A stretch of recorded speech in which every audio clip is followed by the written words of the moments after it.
together 4 wins out of 5 games, all of a sudden you're right back in the thick of things. Unfortunately for the Bruins, the last 3 games they're 0-2-1, and they had to battle back in that game the other day just to get that point, just to get into overtime to get that point. The previous 2 games, it's a long time ago because it was before the Four Nations Cup, but you have leads going into the third period, and you're not able to hold those leads or extend those leads, and you end up losing games in regulation. Yeah, I mean, just from the player's perspective, after Don Sweeney's comments the other day, Morgan Geekie said, hey, it's up to us to make those decisions tougher on management. A lot. I think we got to prove a lot to ourselves, too. It's been a roller coaster of a year, it feels like. Win 2, lose 3, just kind of up and down. But, I think it's just about trying to stay consistent in our game and bring it night in, night out. I think when we're on, we're one of the better teams in the league, and when we're off, we're not. So just being able to, channel that consistency and prove that we can compete against those playoff teams, I think, can help us put us in a better spot going forward. Well, it's something that's eluded them all year, the consistency for them. And, a guy like Geekie's one of those guys that it's hard not to look ahead. You're having a career year goal-wise. You're a free agent. It's not hard not to look ahead to the trade deadline and then what might happen after the season if he does not get moved. And if he's here, but he's one of those guys. There's several of them that are in that situation right now, and as a player, for some of these guys they're playing well, and you hear your names out there, you hear your names in rumors. That's hard to kind of block it out and go play, but that is your job. That is what you're supposed to do, and you try to galvanize with the guys in the locker room, right? If you look at the guy next to you, okay, he might be going through this, he might be going through that, but once you put the skates on, once you put the jersey on and step out on the ice, you try to come together as a team and block all that stuff out. And like I said, easier said than done because they're being asked about it every day now. Brad Marchand was asked about it, and we're going to hear from him later. But, these guys are going to be asked about it. If they're on social media, they're reading it, so they're seeing it, hearing it. And I think it's one of the hardest things come deadline, especially when a team is – the last few years, the Bruins, guys haven't been worried about leaving. Right. There are very few. Only 1 or 2 guys have been worried about leaving. It's been, okay, who are we bringing in? Now are we bringing anybody in? And people leaving? What's going to happen here between now and March 7th? Right, next Friday. Yeah, so that's, for them, I think that's the hardest thing right now, but you've got a tall task in front of you in the Toronto Maple Leafs facing you. Yeah, and talking about Geekie, he was asked about it just the other day after the game on Saturday, and he said, I want to be here for as long as they want me here, but essentially. But Ryan, they're all going to say that, of course. I'm not saying he's lying. I'm not saying anything like that. But you want to you go to battle with these guys unless the situation is so rancid that you need to get out. You want to stay here. You want to battle with these guys and be here for a while. This is where he had his career years last year, this year. So it's, it'll be interesting here the next week or so. Well, there's going to be some lineup changes tonight, including one that could affect him. Cole Koepke, Oliver Wahlstrom will dress tonight in place of Justin Brazeau and Riley Tufte. Sacco saying he wants more speed in the lineup tonight against Toronto. He also said he could be trying out Geekie on the first power play unit. We experimented with that today. We wanted to see how it looked. He's obviously been playing well, and he's been producing a lot. So he has the shot over there in the elbow. It frees up a couple of other things for us as well in that first unit with David. Teams have been doing a good job of taking him away in certain areas. So, like I said, we're going to try different things as we move forward with everything. We're going to try to tweak some things here and there if we feel it can improve our team and help our team. Your power play's 30th in the league, yeah. I mean, and you've got a guy that gets more chances than anybody on the team right now. And some of that's he's playing with David Pastrnak in 5-on-5 situations and Zacha. But he's generating chances, and he has a good shot. He can get the pucks. He can be physical. He can win battles, and he's been scoring for the Bruins. He's been, if he could capitalize on a couple more chances, they might look a little bit different right now. But he's putting himself in good position to score, and he's getting the job done. And he's really taken off here over the last couple seasons, especially this one. Well, as we were talking about with the trade deadline coming up, trying to block out that noise, Joe Sacco says that's exactly what he expects his team to do. I think that we have a group here that understands, where we're at. We have veteran players that have been around a long time. So I have discussions with players all the time, and it's not necessarily about that. We're always talking, we're in communication, and this group's focused right now on Toronto. I'm just being honest. Like, we're not looking down the road there. Like I said, we feel we're in a fight right now, and it's an opportunity for us, to make some ground here and do something that we haven't been in this position for a little while. And these are meaningful games, and we're just trying to use them as a stepping stone to get to the next part of the season here. Yeah, leaders and coaching staff trying to make them believe. We can still do this. We can get there, and it's a broken record, but you just try to block everything out and play for the guy next to you. That's it right now, and that's all you can control. You can't control what's going on upstairs in management and what trades might happen. If you play well, management's going to add. If you don't play well, the writing's on the wall. You figure it out. It's just, and you got a week to be able to do it and try to figure that out. If you're showing good signs, then maybe things change for them a little bit. Meanwhile, coming out of that Don Sweeney press conference the other day, trade rumors have been abounding around Brad Marchand in particular over the last few weeks and throughout this season. He's in the final year of his contract. Sweeney said he's been operating under the assumption that Marchand will finish his career here in Boston. That's something Marshy said he wants as well. I've always planned on playing here my entire career. That hasn't changed. They're aware of that. I think everyone's aware of that. It's a gift to be playing for this team, and it's I take a tremendous amount of pride in it. So yeah, that's always been the goal. I think most people would say that they want him to be here. Some of it's going to depend on where he slots himself in terms of how many years he wants, how much money he wants, and then the Bruins have to figure that out. Don Sweeney has to say, okay, is this something that is worth it? Is this something worth negotiating, or is it something you want to move on? I think most people say they want to see him finish his career in a black and gold. Well, tonight's storyline's brought to you by your Boston area Chevrolet dealers. Get a closer look at Chevy's award-winning lineup at your New England Chevy dealer. Find exciting offers, too, on the powerful Silverado and feature-packed all-new Equinox. Coming up here on the pregame show, we'll go around the NHL. Zach Werenski and the Blue Jackets battling for a playoff spot. It's fun to look at it, right? We're in a great spot, and we haven't been in this spot in a long time, and we should enjoy it. We should embrace it, and we should know, what's in front of us. We'll hear more from Joe Sacco about tonight's matchup. We're going to have good details in our defensive zone if they do get set up in the offensive zone, because that's where they're good. On the flip side, we feel if we manage the puck, if we're able to make them defend, that we may create some opportunities for ourselves. And up next, we'll take a closer look at the Maple Leafs. Oliver Ekman-Larsson chipping it out at center in the race for it with Domi. Getting to it. He's got a man in front. He does! They score! That's all on the way here on the 98.5 The Sports Hub Bruins Radio Network, driven by the versatile Honda CR-V at your local Honda dealer. Now's the time for a great deal on a new Honda. For a limited time, well-qualified buyers can get a 3.9% APR on a 2025 Pilot or a 2.9% APR on a 2025 Ridgeline or CR-V. Hurry into your Honda dealer today. See dealer for financing details. This Bosch 2-in-1 impact driver rules. Oh, yeah! That couldn't have been Macho Man Randy Savage indeed. Yeah, a.k.a. you're in a Bosch. I'm a macho manifestation of that feeling you get when you use that 2-in-1 impact driver. Oh, yeah? Nah, say it with your chest, brother. Oh, yeah! Oh, yeah! We'll work on that. The more you Bosch, the more you feel like a Bosch.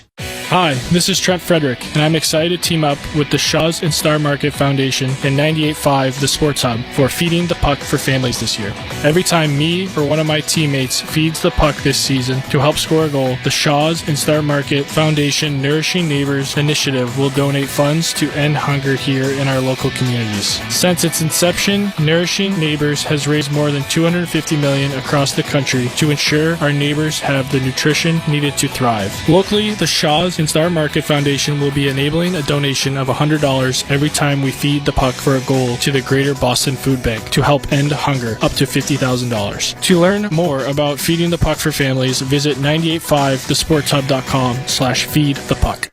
DQ presents Picture This. Picture your favorite DQ treat, like a Blizzard treat, cone, shake, dilly bar, or peanut butter parfait. Now picture your favorite DQ treat right where it belongs. Your hand! Get a real DQ treat today. DQ, happy tastes good. Now's the time for a great deal on a new Honda. For a limited time, well-qualified buyers can get a 4.9% APR on a 2025 Civic or a 3.9% APR on a 2025 Accord or HR-V. Hurry into your Honda dealer today. See dealer for financing details. Exclude Civic Si and Type R. Final seconds ticking down. The Leafs will take it, and they're going to escape with a 5-2 victory here And Joseph Wall is going to pick up his 20th win of the season. Toronto Maple Leafs in town to take on the Bruins here at TD Garden, and the Leafs come in leading Florida by a point atop the Atlantic Division standing. They've won 5 of their last 6, including back-to-back wins over Carolina and Chicago this past weekend. Leafs coach Craig Berube was hoping his team would come strong out of the gate after the break.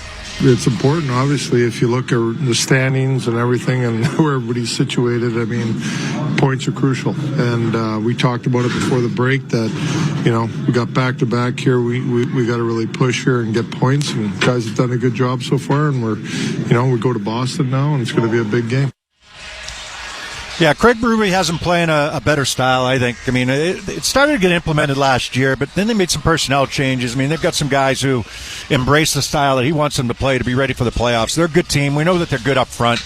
Their power play could be a little bit better. It's only 14th in the league. I would think that they would be better than that, but they're still dangerous every time they're out there in those situations. Their 5-on-5 scoring is very good. You know, you compare their 5-on-5, what is it, plus 23 or plus 22? The Bruins are minus 2 in that category. So, and they've been better defensively this year.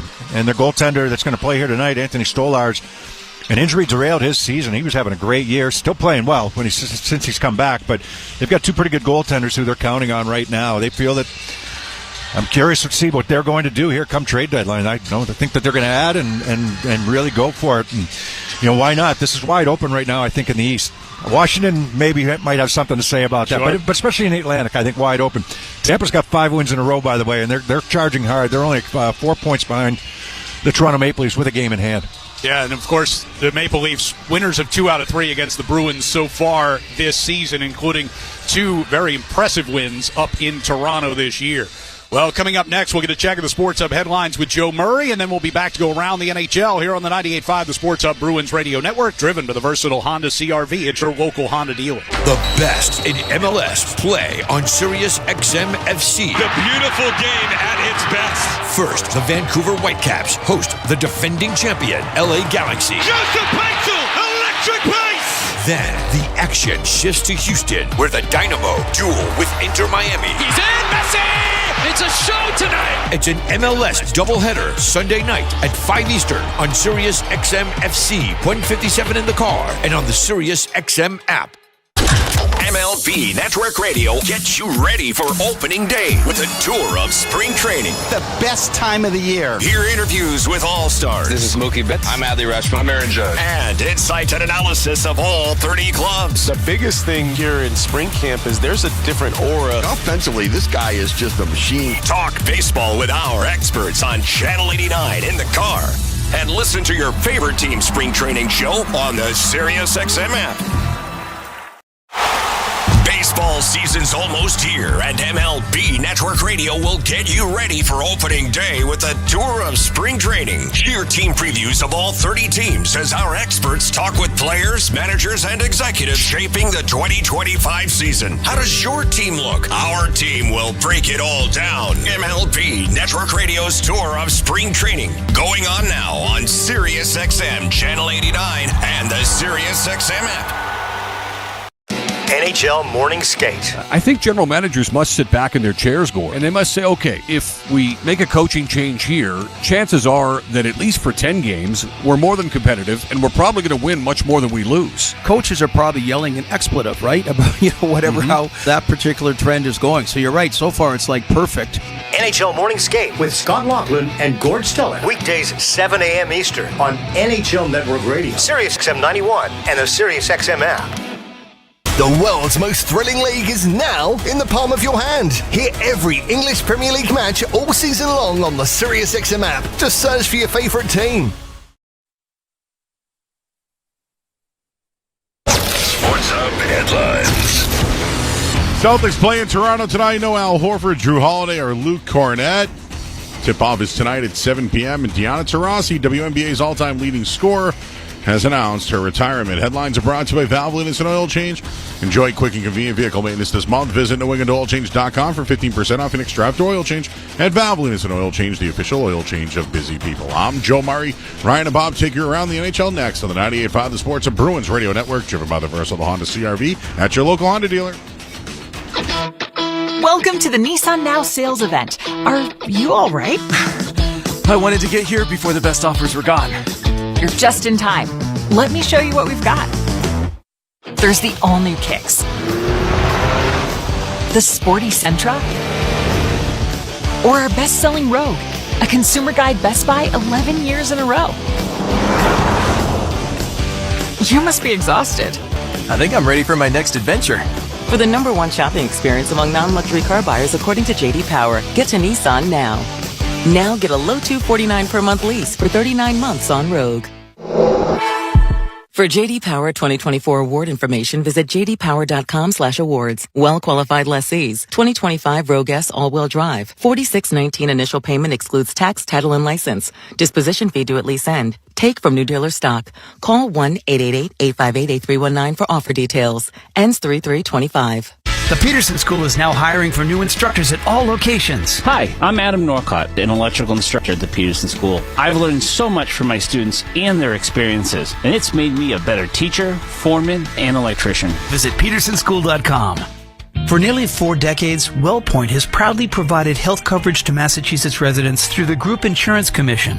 If you're insured through the GIC, WellPoint offers a variety of plan options to meet your needs with comprehensive medical benefits. Based right here in Massachusetts, WellPoint is committed to supporting state and municipal employees and their families who serve our Commonwealth. WellPoint is here for your whole health, physical, mental, emotional, and social well-being. To learn more, visit wellpoint.com. Now's the time for a great deal on a new Honda. It's time to take an adventure with rugged capability and commanding style. Check out the Honda Ridgeline, Pilot, or CR-V. For a limited time, well-qualified buyers can get a 3.9% APR on a 2025 Pilot or a 2.9% APR on a 2025 Ridgeline or CR-V. See dealer for financing details. Back here to take a quick look around the NHL and some of the games to highlight tonight. The Flames at the Capitals. Caps coach Spencer Carberry marveling at what Alex Ovechkin is due, chasing down Wayne Gretzky's record. You can't write this stuff. You really could not write a story in a book of what he's doing right now at 39. Massive goals against the Stanley Cup finalists from last year, as good a team as there is in the league. It's just incredible. Well, Ovechkin deserves a ton of credit. He does have a bunch of empty net goals, but hey, that's the people that are the glass is half empty. But he's chasing down Gretzky right now. What is it, 13 away after the hat trick? And Washington themselves have been just a fantastic story this year. In fact, they've come out of the break. They had no players in the Four Nations Cup, and they've blown out the competition the first couple games back since coming off that break. One other one to highlight quickly, the Lightning, you mentioned, have won 5 in a row. They get the Oilers tonight. Yeah, and Edmonton's lost 3 in a row coming into this game, so Tampa Bay trying to catch both Florida and the Toronto Maple Leafs. That's our quick look around the NHL. We'll hear from Bruins head coach Joe Sacco as they prepare to take on the Maple Leafs next on the 98.5 The Sports Hub Bruins Radio Network, driven by the versatile Honda CR-V at your local Honda dealer. The best in MLS play on Sirius XM FC. The beautiful game at its best. First, the Vancouver Whitecaps host the defending champion, LA Galaxy. Joseph Paixel, electric pace! Then, the action shifts to Houston, where the Dynamo duel with Inter Miami. He's in, Messi! It's a show tonight! It's an MLS doubleheader Sunday night at 5 Eastern on Sirius XM FC, 157 in the car, and on the Sirius XM app. Turn down the noise and fall asleep faster. Drift off to indie sleep. Got the music in your favorite sounding well. A channel that wraps you in an atmospheric mix of hushed indie sounds, dream pop, and instrumentals. Find Indie Sleep and a collection of other calming channels and podcasts in the Sirius XM app. Just search sleep.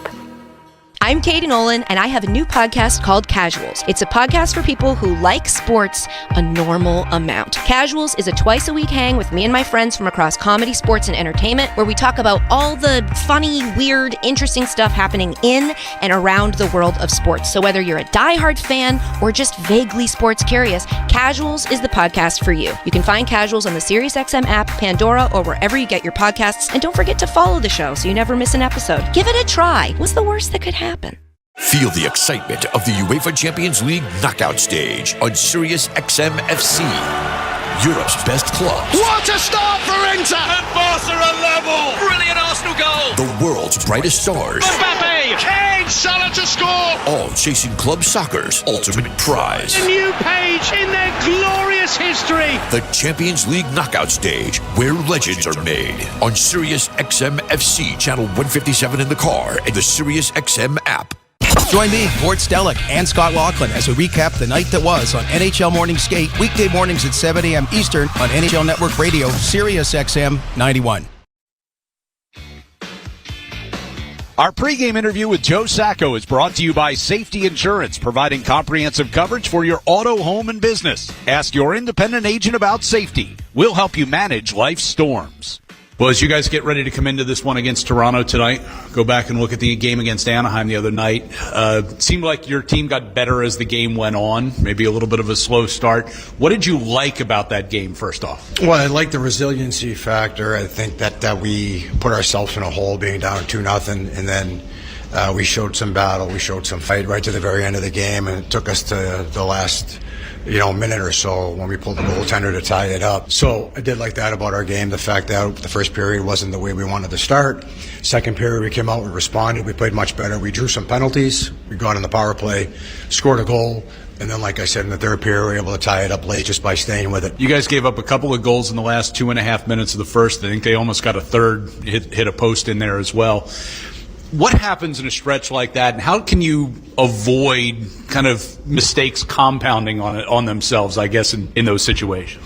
Yeah, well, the first goal, if I remember correctly, was a pinch read, by one of our defensemen, and we gave up an odd man rush. But like we said before, mistakes happen during the course of a game. You might trail in the game, you might be up in the game and make a mistake, but you can't get sidetracked by those mistakes. You have to go out and the next shift, the next line, whoever's up, we have to have a good response shift after that when something like that happens. And you never want to see any team doesn't want to get scored on towards the last minute of the period. We had another breakdown there too. So correctable mistakes, things that we can certainly fix. But as far as, the first one happening, let's not let it happen again. You guys obviously shorthanded both McAvoy and Hampus going into that game and for the foreseeable future. How do you think the guys handled that in really the first game coming out of the break, and you got guys playing a little bit maybe out of their comfort zones? How do you think the team did defensively? Not bad after the first period. Actually, well after the first period. I thought we gave up too many chances in the first. We weren't tight, and we weren't good enough on our rush reads. We weren't good enough tracking. But after that, when we tightened it up, when we buckled down, we were much better. We didn't give up much in the second and third period. Most of them, we gave up more probably on we gave up a shorthanded chance in the second, maybe one on the power play. But I think overall we were better after that first period. We managed the puck better in the second period. We played behind the forecheck. We limited our turnovers through the neutral zone, which obviously when you do that, you're going to give up less odd man rushes. When you have guys, maybe playing up in the lineup or, playing in situations that they're not necessarily regularly called upon, what's the message as to how to handle those situations? The message is just play your game. I don't think you can try to be a player that, you're not. And we're not asking somebody to do something that they're not capable of. We understand the situation, whether it be, defensemen getting more responsibility, maybe increased minutes in certain roles. If it's up front, same thing. But just play your game. You don't need to do more than that. It may require you to play more. It may require you to do something.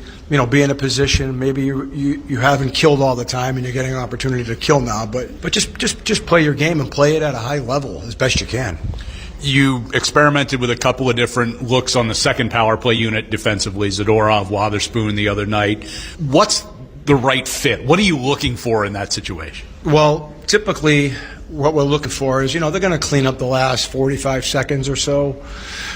Someone that can get the puck, move along the blue line and distribute it to the net, basically, is what we're looking for. If there's an opening in the shot lane, we want to take it. We want to get you on the inside, and we want to converge for rebounds. It should be more of a simplified power play, especially when you get down to the end because they have a guy coming out of the box. So we just want to really simplify, get the puck to the net, converge, try to create some 2-for-1 opportunities, just make the right play, execute the right play. You guys take on Toronto tonight, obviously very familiar with them. What kind of challenge is this going to be? Oh, they're playing good hockey, Toronto. They've been pretty consistent for most of the year, I think. Strong forechecking team. They come at you with a lot of pressure below our goal line. We're going to have to be able to execute coming out of our zone. We're going to need good puck support. We're going to need to make sure that we have, we're going to have good details in our defensive zone if they do get set up in the offensive zone, because that's where they're good.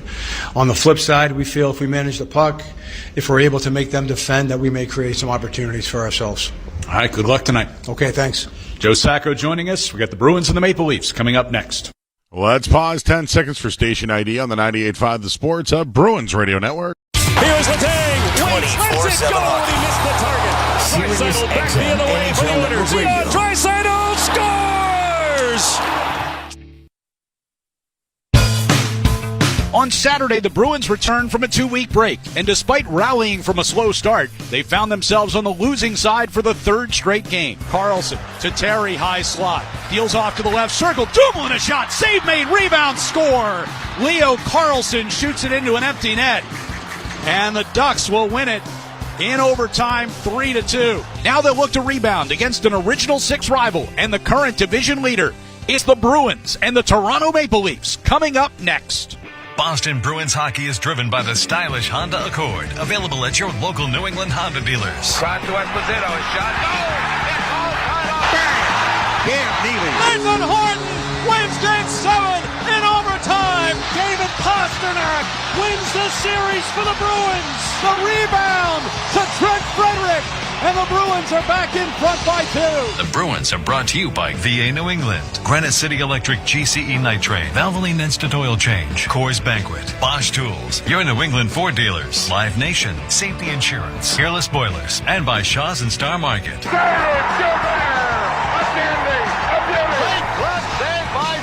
Backhand and a save, Thomas. Swayman made a great stop at the far post. And by Town Fair Tire, TD Bank, your Boston area Nissan dealers, Charles D. Sheehy, Ticketmaster, Dairy Queen, McGovern Auto Group, Hub International New England, Timberline Construction, the Peterson School, your Eastern Region Lexus dealers, and by DraftKings Sportsbook. Back to Orr. Put in.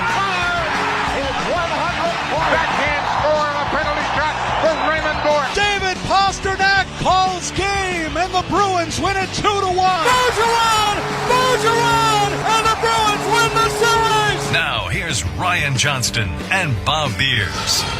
Bruins and the Toronto Maple Leafs getting ready to meet for the final time in this regular season. Bruins with 1 win on home ice. Toronto with 2 wins on their home ice. How do the Bruins get it done tonight?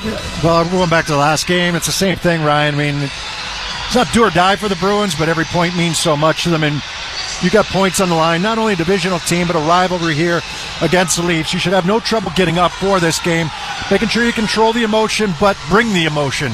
Need to see a little bit more of it from this Bruins team here moving into the trade deadline.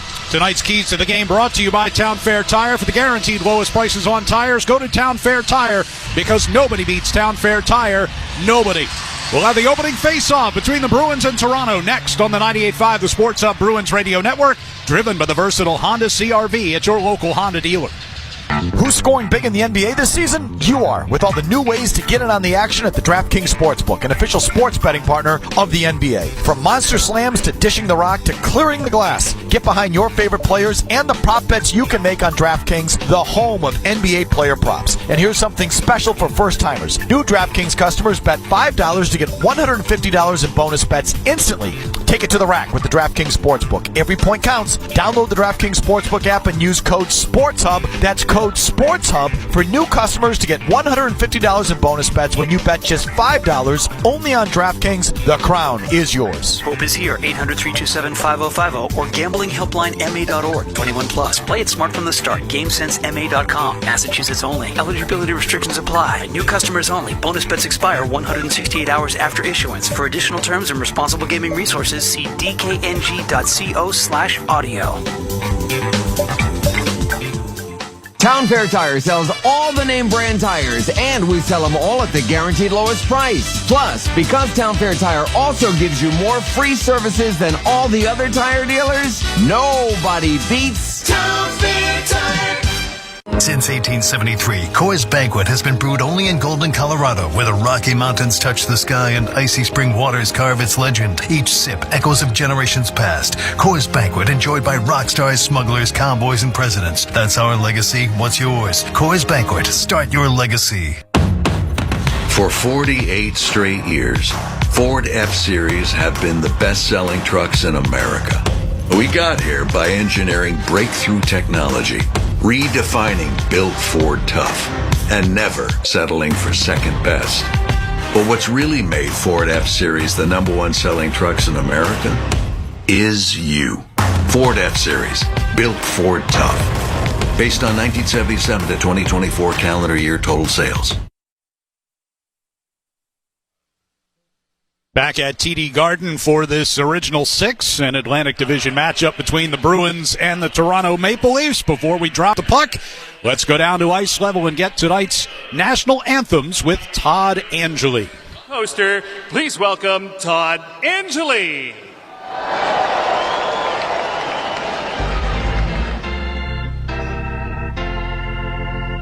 Oh, Canada, our home and native land, true patriot love in all of us command. With glowing hearts we see thee rise, the true north strong and free. From far and wide, O Canada, we stand on guard for thee. God keep our land glorious and free. O Canada, we stand on guard for thee. O Canada, we stand on guard for thee.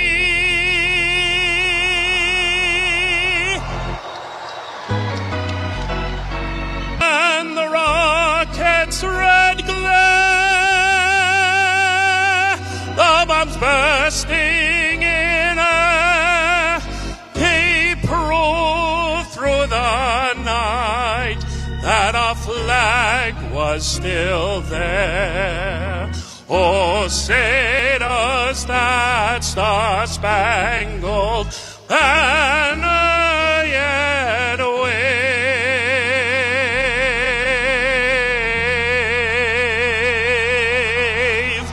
o'er the land of the free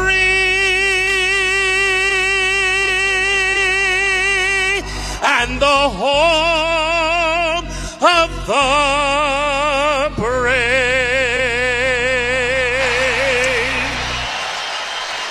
Todd Angeli with the national anthems as we get set for the Toronto Maple Leafs and the Bruins. We look at our starting lineups here tonight. In goal for Toronto is Anthony Stolarz on defense, a pairing of Jake McCabe and Chris Tanev up front.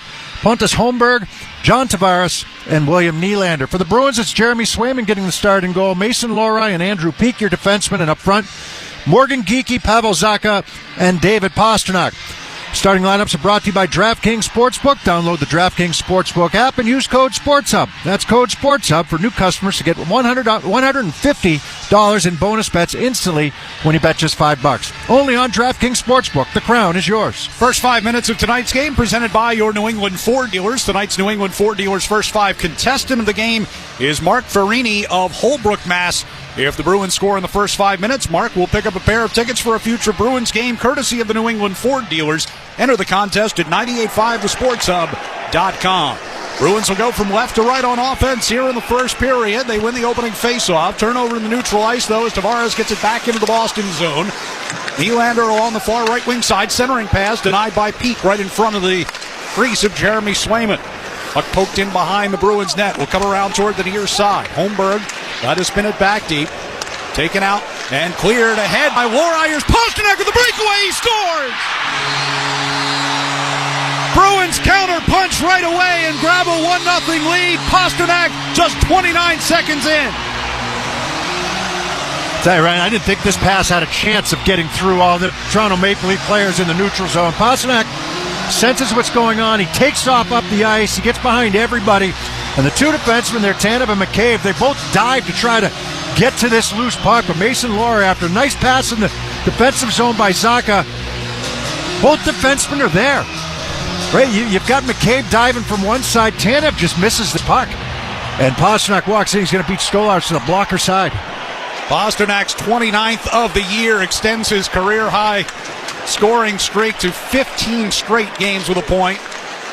As the puck behind the Toronto net. Here's Coyle wrapping it around on the near side. And denied in front. Marner will take it toward the far corner and lift it high up and out of the zone. I mean, I thought Tanev would have had that puck unless maybe McCabe got a piece of it and it got by him. I don't know because he was there. He's the most reliable defensive pair right there for the Leafs. Tanev's been terrific for them defensively this year. Great addition. It's plus 27 on the season. It's 8th best in the league. As Wahlstrom in the neutral ice will carry it in and dump it around the boards. Comes toward the near side. And poked out to the blue line and carried out now by Max Domi. Played into the Boston zone. Callahan reversed it up the near side, but held in by Benoit. A shot deflected on goal, and Swayman made the save. Wallstrom battling for it toward the far side. Boards goes down against Robertson. It's a good non-call. Both guys battling for the puck there. Patra putting pressure on deep in the Leaf zone. Benoit giveaway. Patra gives it over to Pastelik for a shot, and the save made by Stolarz. Thrown back out in front. Ricocheted off Stolarz, and the Leafs will come away with the puck. Brought through neutral ice by McMahon. This sends it softly into the Boston zone. As good as that the goal was by Pasternak, using the middle of the ice to get out of the zone sometimes is the best play. Pavel Zacha does it perfectly, getting that puck to Lohrei, and then Lohrei threading the needle to get that puck to Pasternak on the long pass. Puck bottled up inside the Leaf zone, and we get a whistle and a hand pass here against Boston. When you have the pressure up the boards, you've got to be able to find the open man, and if it's in the middle of the ice where the pressure is lightest, and people say, well, why do you if it misses now, you look kind of, you look bad because you miss on that pass. But it's the right play, and they execute it perfectly. And I'm telling you, I still don't know how this puck gets past Tanev. He's right there.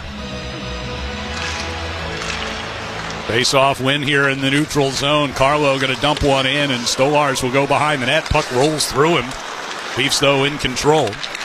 Sent out into the neutral ice and angled off the near boards. Lorentz giving chase into the Boston zone. Carlo ridden into the wall. Wrapped it up the far side. Kept in deep by Camp. Played off the far boards by Kastelik, but it'll come back around behind the Bruins net. Toward the near side circle. Riley batted it back down toward the corner. Now a free puck comes to Johnny Beecher, and he'll start the Bruins up ice. Beecher goes left side for Carlo, and that's going to be offside of the attacking blue line. You've got a 3-on-2 there. Carlo joins the rush. Beecher's coming up the middle. Use your speed. Get to the blue line. And then move the puck wide to Carlo before you drive to the net. He moved the puck. He put himself off sides. That's a 3-on-2 rush for you. Yeah, and it's one more stride to get there, essentially. It's a half a stride. Yeah. That's like those things are unforced icings, unforced offsides, especially when you have an odd man rush.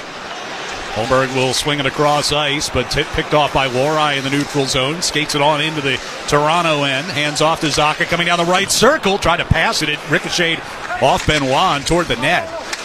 Out of the far corner, Geekie finds Zacha. Bringing it back toward the blue line. Under pressure, he's forced out of the zone by Tavares. And the puck batted through the neutral zone by Holmberg, but the Bruins have it back. Pasternak trying to get it to Geekie at the blue line. Could not. Leafs regain. Austin Matthews skating against Geekie, pivots back into his own zone, gives to Benoit, coming toward the near side. He'll dump it in from the red line. Swayman stopped it behind the Bruins net, reversed it toward the near side, nearly picked off by Matthew Nyes. Instead, Charlie Coyle will bring back behind the Bruins net. Carlo sent it off Marchand and kicked through the middle of the ice and all the way through the neutral zone. Leafs have it back. Marner waiting for it at the red line. Poke checked away from him by Carlo, but now Nyes will lift it across the ice into the far corner of the Bruins zone. Zadorov looking over his shoulder, lost track of the puck. Matthews in the near corner will play it back around to the far side. McCabe fanned on it. Marchand's got it. 3-on-2 here for the Bruins. Marchand up the left wing side. trying to cut around Marner, who got a stick on that puck. Good defensive play. Good stick. Marner back there playing D.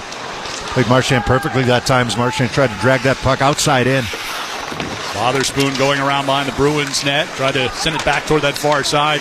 Cut off. Robertson will deal it back to Ekman-Larsson to the right point with a shot. Save made. We get a delayed call coming here against the Bruins. On the near side boards, Domi. Patra has lost his stick. Domi sends one back to Nylander, who came on as the extra attacker, and his shot from the high slot is gloved by Swayman for the whistle. This line, Nylander was the extra attacker, but the Domi line was good last game, right? Robertson had a couple goals. Big man in there as well. They draw the penalty in the offensive zone this time. Well, no Bruins copping to it, but 15:28 left here in the first period. Bruins up by 1, but it is Toronto that will get the first power play of the game. Oliver Wahlstrom's headed to the box. May have been did they get hit for too many men? It's a good possibility. That's why nobody was going over the box. Referee's I microphone didn't see was it not happen operational during the. So Wahlstrom serves the penalty here. Just over 4.5 minutes gone in this first period. Toronto power play over 23% success rate for the year. They had a 3 power play goal performance against the Bruins back in November. 3 for 12 in the 3 meetings so far this season. Harner will drop one back in his own zone. Nylander will bring it through the neutral ice. Here's Matthews touching it along to Tavares along the left side. Matthews will swing it around to the far side. Knives. Hands back off to Nylander. Skates it down south of the hash marks. Pulls up in the corner. Back to Marner up top. Now on to Matthews. To Marner, center blue line. Touched it for Nylander. Skating into the right circle. Tried to get it in front. Was blocked. It'll come back toward Marner at the right point. Now Tavares high slot. Pressured by Elias Lindholm. Puck came free. Zadorov can't get it cleared. Still loose. And now Zacha from a knee able to keep it moving forward and get it all the way down. We mentioned this last game. Not many teams in the league use 5 forwards. Anaheim used 5 forwards last game against the Bruins. Toronto Maple Leafs using 5 forwards here. Now Morgan Rielly comes out. Riley's got the puck on his stick inside his own zone. Leafs moving from right to left here in the first period. Robertson skates it across the Boston line. Cutting to his left, gives to McMahon, skating down toward the corner. His pass back for Robertson, picked off by Marchand. Deals out of the zone to Coyle. Back to Marchand up the right wing side, shorthanded. Slams on the brakes just inside the blue line. Now throws one to the net. Stolarz gloves it, drops it back into play for Rielly. 38 seconds to go on the Leafs power play. Coyle keeping McMahon inside his own zone. Now Domi finds his way out across the blue line. Robertson gives it back toward him, and he kicks it into the zone offside, does Domi. And faceoff will come back in the neutral ice with 26 seconds left on the Bruins penalty. Yeah, effective so far. Bruins have had some good jump in the defensive zone. They've closed when the right time is to close. They've had the good sticks. Toronto a little off the mark here offensively on their power play. You mentioned only 14th in the league, and for them that's well below what you would expect from their power play. And they've tinkered with a few different looks on that back end. We said now going with 5 forwards. They'll keep Rielly on the ice now to finish this up with 26 seconds to go and go 4 forwards and 1 D. Tavares, Matthews, Marner up front with Nylander and Rielly. Matthews on the draw against Zacha. Puck will come down into the Toronto zone, kill a few extra seconds of time.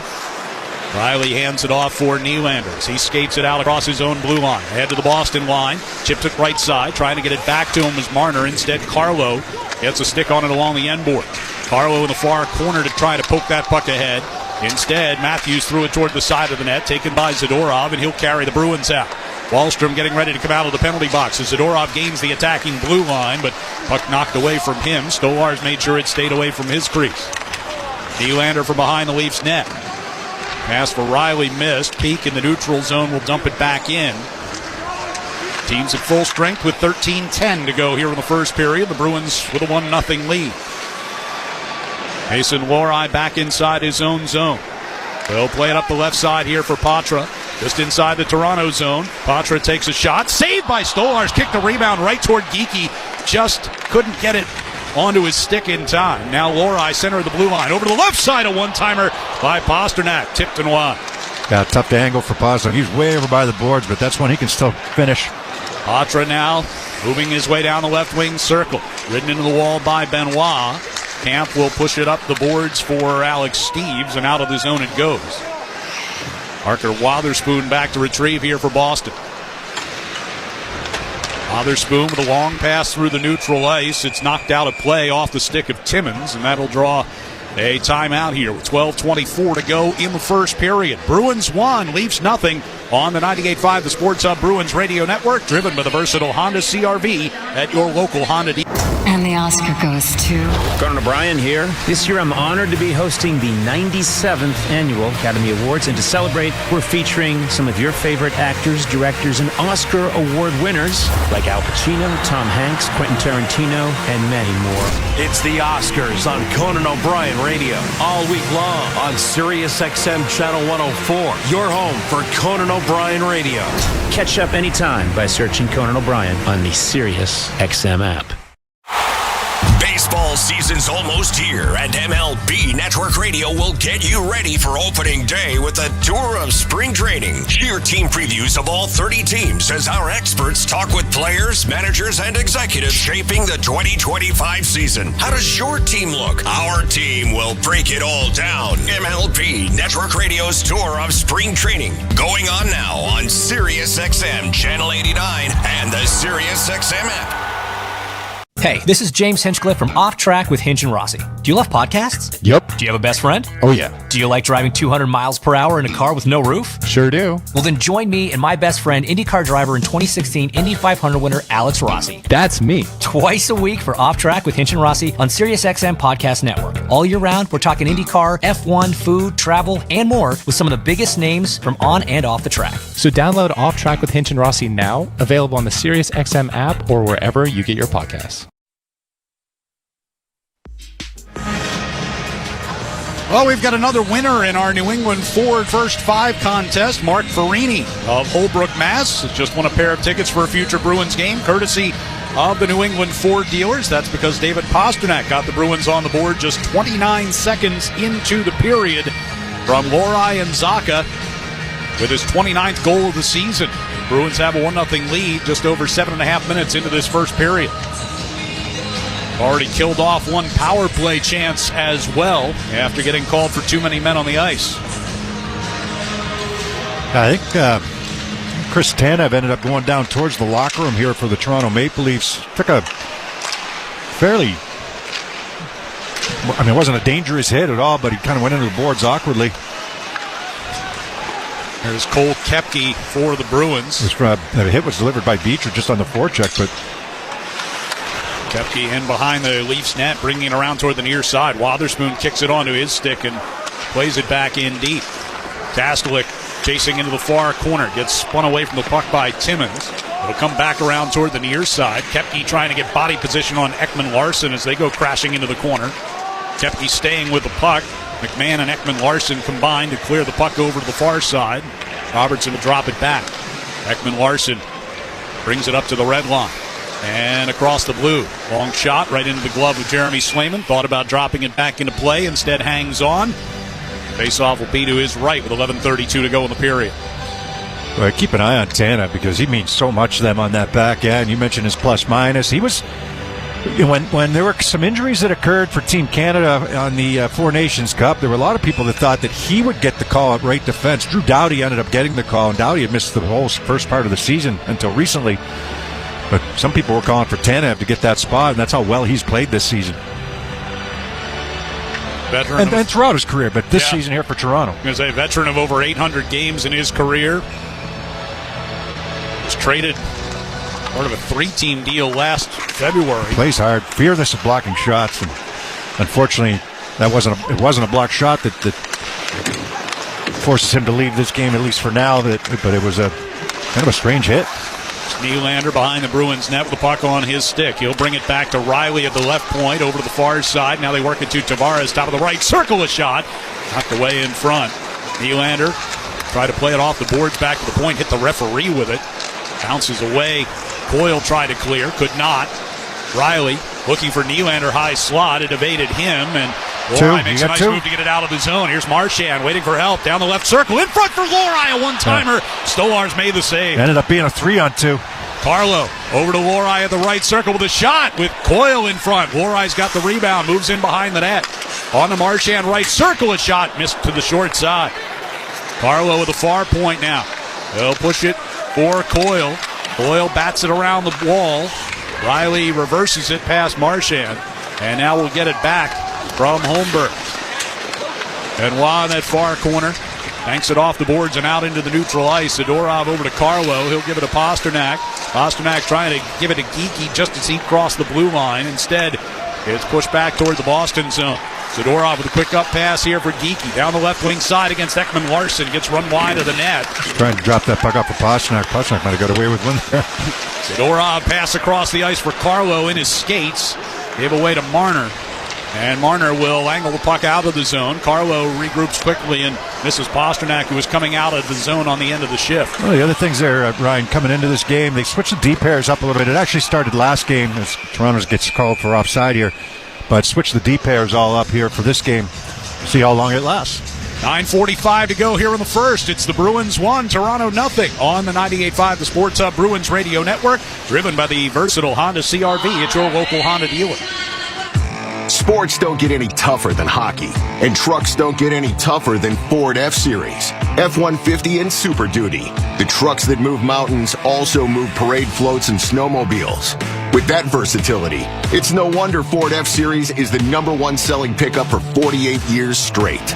Visit BuyFordNow.com for great offers. Your New England Ford dealers, a proud partner of your Boston Bruins. Sales claim based on 1977 to 2024 calendar year total sales. Oh, this Bosch miter saw really is smooth. Feeling smooth. Who said that? It's your inner Bosch, baby. I'm that scoobity-bebop smooth feeling you get when you make smooth cuts with that moobity-mibbity-mibbity-mubbity miter saw. So I'll just keep ski-bop sawing then? Now you're getting it. Beep-bop, beat-up, wow, miter saw is my favorite. The more you Bosch, the more you feel like a Bosch. Did you or a loved one serve in the military? You could be eligible for veteran health care at little to no cost. Simply visit va.gov or call 800-MY-VA-411. That's va.gov or 800-MY-VA-411. TD cardholders score special benefits at TD Garden. From pro shop discounts and free tours to free popcorn and more. These benefits were made for game time. Learn more at the TD Garden website. TD Bank, Bank of the Boston Celtics and Bruins. Just past the midway point of the first period, Bruins have a 1-0 lead over Toronto. Just pivoting back to the point you were making just prior to the break, Beersy, about the D pairings tonight. At least the starting D pairings. Zadorov and Carlo, Callahan with Wotherspoon, and Lohrei with Peak as the three pairs tonight for Joe Sacco. Lohrei jumping up into the play right there. He ended up creating a 3-on-2. Looked like it might be a 2-on-1. Coyle's kind of at the end of his shift, so Toronto on the back check.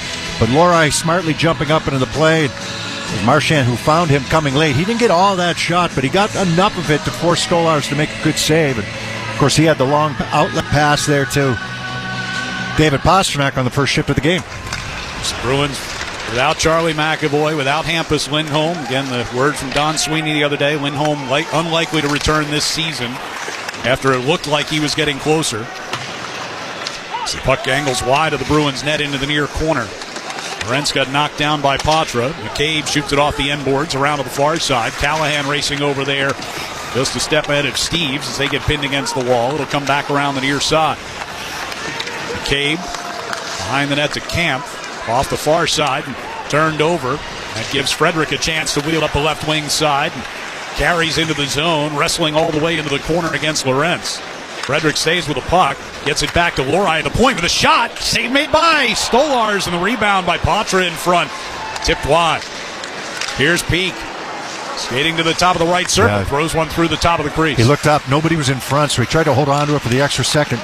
Peak shot out near the blue line, gets blocked this time, and Steves will feather one out of the zone. Leafs needed a change. Lohrei off the near boards, finds Peak. Back into the Toronto zone it goes, and around the boards to the far side. Ekman Larson gives it back into the near corner for Riley. Out toward the blue line. Nylander, pass to the left side. Tavares had to track it down and turned it over. Zacha coming back the other way. Just inside the Toronto line, but wrestling with Nylander, who wins the puck and brings it back through the neutral ice. Up the near left wing side for the Leafs. Poked in behind the net. Zadorov will keep it moving to Pasternak far side. Into the middle for Zacha. Tapped out of the zone, but right back over to Toronto. 8:05 left here in the first. Bruins have a 1-0 lead. Loose puck in the neutral ice. Pasternak got it to Marchand. Coming down the right side. Tried to leave it at the top of the circle and it was taken away. And back toward the Boston zone it goes. Wotherspoon with Matthews on his tail. Long pass out to neutral ice. Pasternak is headed to the bench. Played the puck across ice to Lindholm. Sends it deep. Marchand in there deep. Sends one out toward the slot, but nobody there, and Marner will go the other way. Marner head across the Boston line. And Matthews coming down the middle of the pad. Saved by Swayman. Ended up being a 3-on-2. Free puck out near the blue line. Marner keeps it alive. Nice! High slot. Put one up over Swayman's head off the back glass. Lindholm looking to clear it. Bounced off Nyes. Came into the middle, but Callahan and Marchand get it out to the blue line. Then Marchand goes down, and Nyes going to take a penalty here. Bruins will go to the power play with 7:15 to go in this first period. Yeah, Marchand with a little juke there around Nyes right at the blue line. It's the Bruins' blue line, and Nyes it's caught for reaching in a little bit. He's not happy about it, but good save by Swayman, right? It ends up being a 3-on-2. Actually, the Bruins were back, and it was a 3-on-3, but a little misread defensively. Who's going to take who? And ends up being a really good opportunity for Austin Matthews. And just circling back to the penalty that the Bruins took, definitely too many men on the ice. I finally had a good look at it, and it was a no doubter. So they'll get a power play here. They go 1 out of 13 so far this year in the 3 previous meetings between these two teams. Leafs penalty killers ranked 14th in the league. As Marner has it off the face-off, and he'll scale one all the way down towards Swayman. Mason Lohrei comes back to collect the puck. Skates it up across the red line. Deals off right side for Charlie Coyle. He'll play to Zacha. Zacha moving toward the near side of the net. Stolarz made a stop. Had a chance to take the shot right away. Tried to make a backhand pass to Frederick. Pasternak from the right circle, a shot. Stolarz is saved, scrambling for the rebound. It's still loose. No whistle as they dig for it along the far side of the crease, and now the whistle comes. There's been some loose change around Stolarz here in this game so far in this first period. There's been a couple of rebounds. He's been active, which sometimes can be good and sometimes not so good. Pasternak with a good shot, and Stolarz trying to corral it. I can see why there's a small rebound. He's trying to corral it, can't quite find it. Does a good job of keeping it out of the net, though, with Frederick right in front. But Zacha had a really good chance to take that shot, right? And he's in a good shooting position. He tried to fake, go to his backhand, and then get the backhand pass across. And I believe it was Stolarz who actually got a piece of it. Face off to Stolarz right. Minute 27 to go on the power play. Face off win comes back to Lohrei. Geekie will push it down low here for Marchand. And they get it off to Pasternak for a one-timer. Snapped his stick. And a 2-on-1 shorthanded for Matthews and Marner. Matthews down the left circle. Shoots and hits the post. And Marchand will take the long rebound and go the other way in a hurry. To the right side for Elias Lindholm. Angles it off the boards to Lohrei at the right point. Over to Pasternak now at the top of the far circle. Throws one in front. Redirect off of Ekman-Larsson into the crease. And Stolarz covers it there. Yeah, so basically what we're seeing now is Geekie's going to play on this top unit. They're going to keep, Lohrei and Pasternak started on the, we'll call it the second unit, but They were fresh. They hadn't been out on the ice. Marchand had been out on the ice. So Pasternak and Lohrei will stay out there, and they're going to have Marchand, Lindholm, and now Geekie join them up front. Off the post though for Matthews. 2-on-1 after a good setup for Pasternak, where he a little bit unlucky, just breaks his stick on the one-timer. Face off far circle down to our right. 59 seconds to go on the power play. 6:14 to go in the first period. The Bruins up 1. Elias Lindholm on the draw against David Kemp. Off the draw. Puck comes back to Lohrei at the left point. Moves it along the blue line. Now fires, and that one just wide. Pasternak off the right circle has possession. Pasternak brings it toward the dot. Sends it in front. Off Marchand. They score! The puck pinballing around in front. And Marchand with a power play goal makes it 2-0. Well, it starts with a face-off win, though, right? You get the puck in the offensive zone. You win the face-off. Now you've got possession. You can go to work. Pasternak settles things down on the right side. And he's going to try to dish this puck in front from the right wing circle. Got a little pressure, looks the pressure off, finds Marchand right at the top of the crease, and this puck goes off of Stolarz, off of McCabe, who's off to the side of the net, like off of his head and shoulder, and Marchand pounces on this puck before Stolarz can react and get to his right. 21st of the year for Brad Marchand. And the Bruins with a power play goal, making a 2-goal lead here in the first period. Stolarz read the initial pass well. He got the stick out there, but the deflection goes right off the head and body of McCabe and lays there for Marchand to chip it home. McCabe cracked his stick across the left post after that goal went in as well. As Zadorov throws one wide of Stolarz off the back of the net, taken by Riley toward the far corner.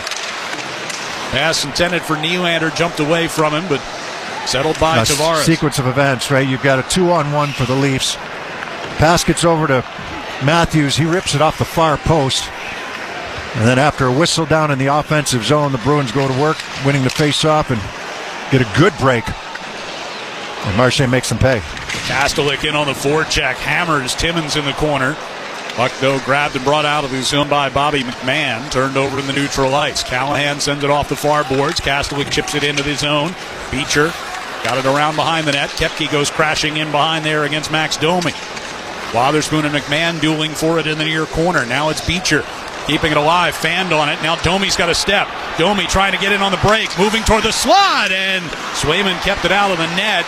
Domi looking for a penalty, is going to get one apparently. He's going to... As Riley chopped it toward the corner, and the Bruins will touch it up. Referee at center ice is going to call this. The one right there did not. The one right there did not.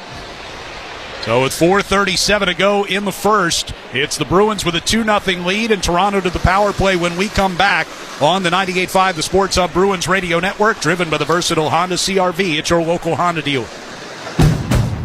Now's the time for a great deal on a new Honda. For a limited time, well-qualified buyers can get a 3.9% APR on a 2025 Pilot or a 2.9% APR on a 2025 Ridgeline or CR-V. Hurry into your Honda dealer today. See dealer for financing details. The Son of Baconator is only $3 for a limited time.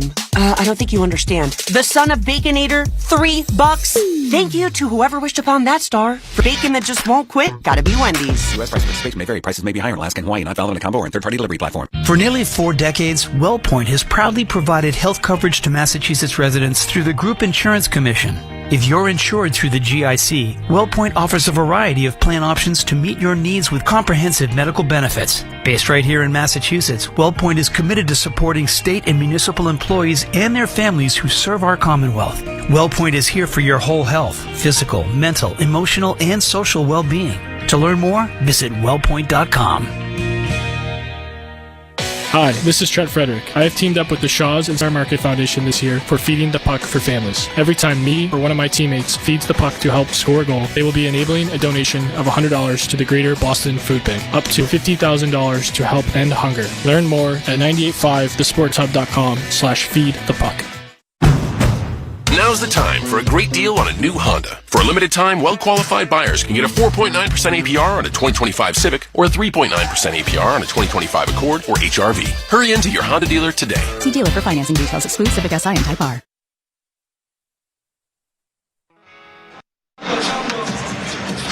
Fans, come on down to TD Garden on Thursday night as the Bees wrap up their homestand against the New York Islanders starting at 7 p.m. Head to bostonbruins.com/tickets and lock in your seat to all the action. 4:37 left in the first. Bruins up 2-0. Johnny Beecher going off to the penalty box for holding Max Domi. Yeah, it's just... So Beecher fans on a pass at the offensive blue line. Max Domi's going to get on his horse going down the left wing side. Beecher's trying to angle him off. Does he reach in? Yeah, you make the case that it's a penalty. I'm surprised that the referee that was closest and had the best look at it didn't make the call, and it was made by one at center ice. And I know that that the referee that's closest might be looking for other things that go on, whether the puck goes in or not, but that's not the angle from center ice. No. As here's Matthews off the draw, tried a shot blocked by Elias Lindholm, and shorthanded, he'll bring the Bruins forward across the Toronto line. Took the shot, Stolarz stick save. Rebound goes off to the far wall. Lindholm and Zacha trying to keep it deep. Marner settles things down behind the Toronto net. Maple Leafs moving from right to left as Marner drops one back to Matthews. He'll skate it up to the red line and now across the blue. Left side pass for Tavares. Off the near boards. Poked to the blue line by Zacha, but not out. Carlo gets it in the slot and clears it up the middle. And at 20 to go on the Beecher penalty. Here's Matthews getting the pass in the neutral zone. Back across the Boston line. Drop pass for Tavares. He deals it back to Marner. Over to the far side now. Nylander stepping in right circle. Whistled one up and over the net. Rebound out of the corner. Comes to Coyle, and he just missed Marchand coming through the neutral zone shorthanded.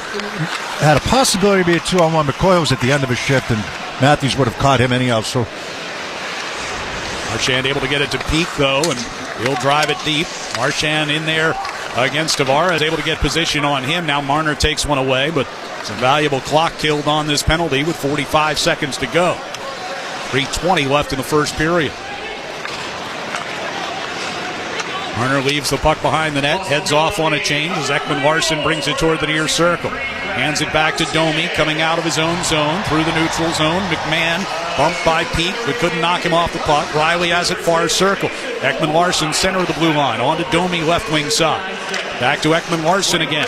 Heels over to the far side. Riley with a shot, save made by Swayman, and he scrambles to cover the rebound and does. As we get some tempers flaring in front of him. McMahon and Frederick getting into it pretty heavily along the near circle. Officials will try to pull everyone apart here with 16 seconds left in the period. Chris Rooney laying on the whistle pretty hard, trying to get McMahon and Frederick to let each other go. As Between the Pipes is sponsored by Charles D. Sheehy. If you're in the piping trades, you need to call Charles D. Sheehy, Boston's premier piping and mechanical product supplier. CDS is your local leader. Between the Pipes for the Leafs here tonight is Anthony Stolarz, and for the Bruins, Jeremy Swayman. Swayman has stopped 7 so far in his 42nd start of the year. That's one shy of his career high. His numbers at home lately have been excellent. He took the loss the other night, but you mentioned earlier Anthony Stolarz. He missed 24 games with a knee injury earlier this year. It's 11-5-2 in 19 appearances with a 2.13 goals against and a .928 save percentage. Pitched a shutout against the Bruins back on November the 5th. He's a huge guy. Right? I mean, he's 6'6", 6'6", 243. He's very active in the net for, Domi a keep in here at the Boston blue line. 8 to go on the power play for the Leafs.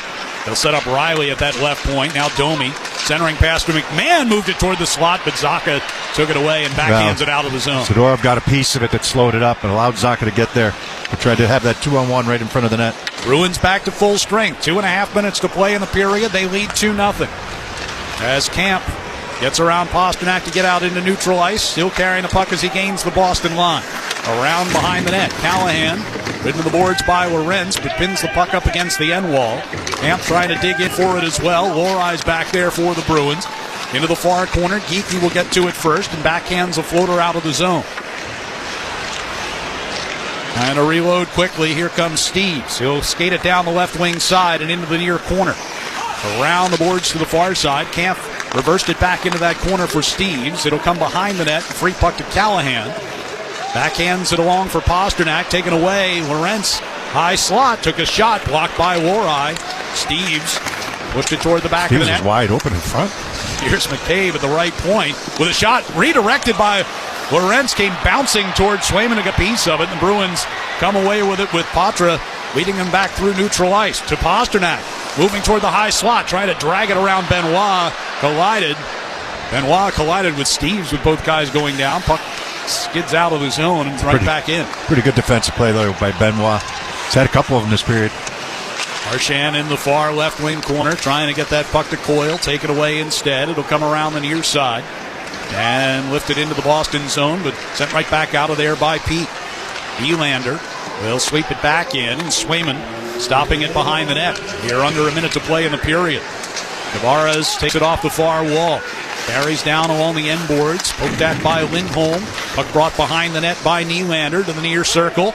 All the way out to the blue line.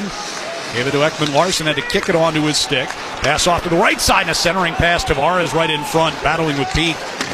Bruins will come away with the puck. Coyle batting one ahead from the neutral zone into the Toronto end and heads off on a change with 30 to go in the period. Ekman-Larsson skating it to the red line. Dealing with some pressure from Geekie. Ekman-Larsson going to carry it down the right wing side into Zadorov's corner far side. Nyes will push it around the near side boards. And up and out of the zone it goes. And Pasternak's going to race down there and beat an icing. Pasternak with the puck behind the Toronto net. Sent one right out in front. Zacha couldn't get a stick on it. Here's a chance in front for Geekie. Banging away out of 2 or 3 chances, and at least one hit the post, it sounded like. Carlo with a shot. Stolarz without a stick makes a save as the siren sounds. So Pasternak out hustling and icing and nearly able to see the Bruins make this a 3-0 game. Stolarz made 2 saves on Geekie there. He was wide open after Pasternak centered that puck. He got there first, and it was a wraparound play, and he got to the puck first, centers it for a wide open Geekie. 1 stop, 2 stops by Stolarz in the third one. I don't know if he actually got on the backhand. So the Bruins will take a 2-goal lead into the locker room at the end of 1 here at TD Garden. And we'll be back to talk about Don Sweeney's press conference from Sunday morning next on the 98.5 The Sports Hub Bruins Radio Network, driven by the versatile Honda CR-V at your local Honda dealer. Now's the time for a great deal on a new Honda. It's time to drive smarter with high-tech features and excellent reliability. Check out the Honda Civic, Accord, or HR-V. For a limited time, well-qualified buyers can get a 4.9% APR on a 2025 Civic or a 3.9% APR on a 2025 Accord or HR-V. See dealer for financing details. Exclude Civic Si and Type R. Who's scoring big in the NBA this season? You are, with all the new ways to get in on the action at the DraftKings Sportsbook, an official sports betting partner of the NBA. From monster slams to dishing the rock to clearing the glass, get behind your favorite players and the prop bets you can make on DraftKings, the home of NBA player props. And here's something special for first-timers. New DraftKings customers bet $5 to get $150 in bonus bets instantly. Take it to the rack with the DraftKings Sportsbook. Every point counts. Download the DraftKings Sportsbook app and use code SPORTSHUB. That's code SPORTSHUB for new customers to get $150 in bonus bets when you bet just $5 only on DraftKings. The crown is yours. Hope is here. 800-327-5050 or gamblinghelplinema.org. 21 plus. Play it smart from the start. GameSenseMA.com. Massachusetts only. Eligibility restrictions apply. New customers only. Bonus bets expire 168 hours after issuance. For additional terms and responsible gaming resources, see dkng.co/audio.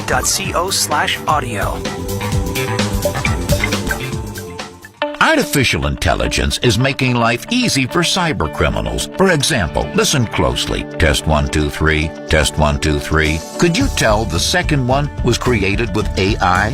Most people can't tell either, which is why you should use your real intelligence and ask an independent agent about Safety Insurance's home cyber protection. It covers cyber fraud, cyber attacks, identity theft, and more. Safety Insurance will help you manage life's storms, even the AI kind.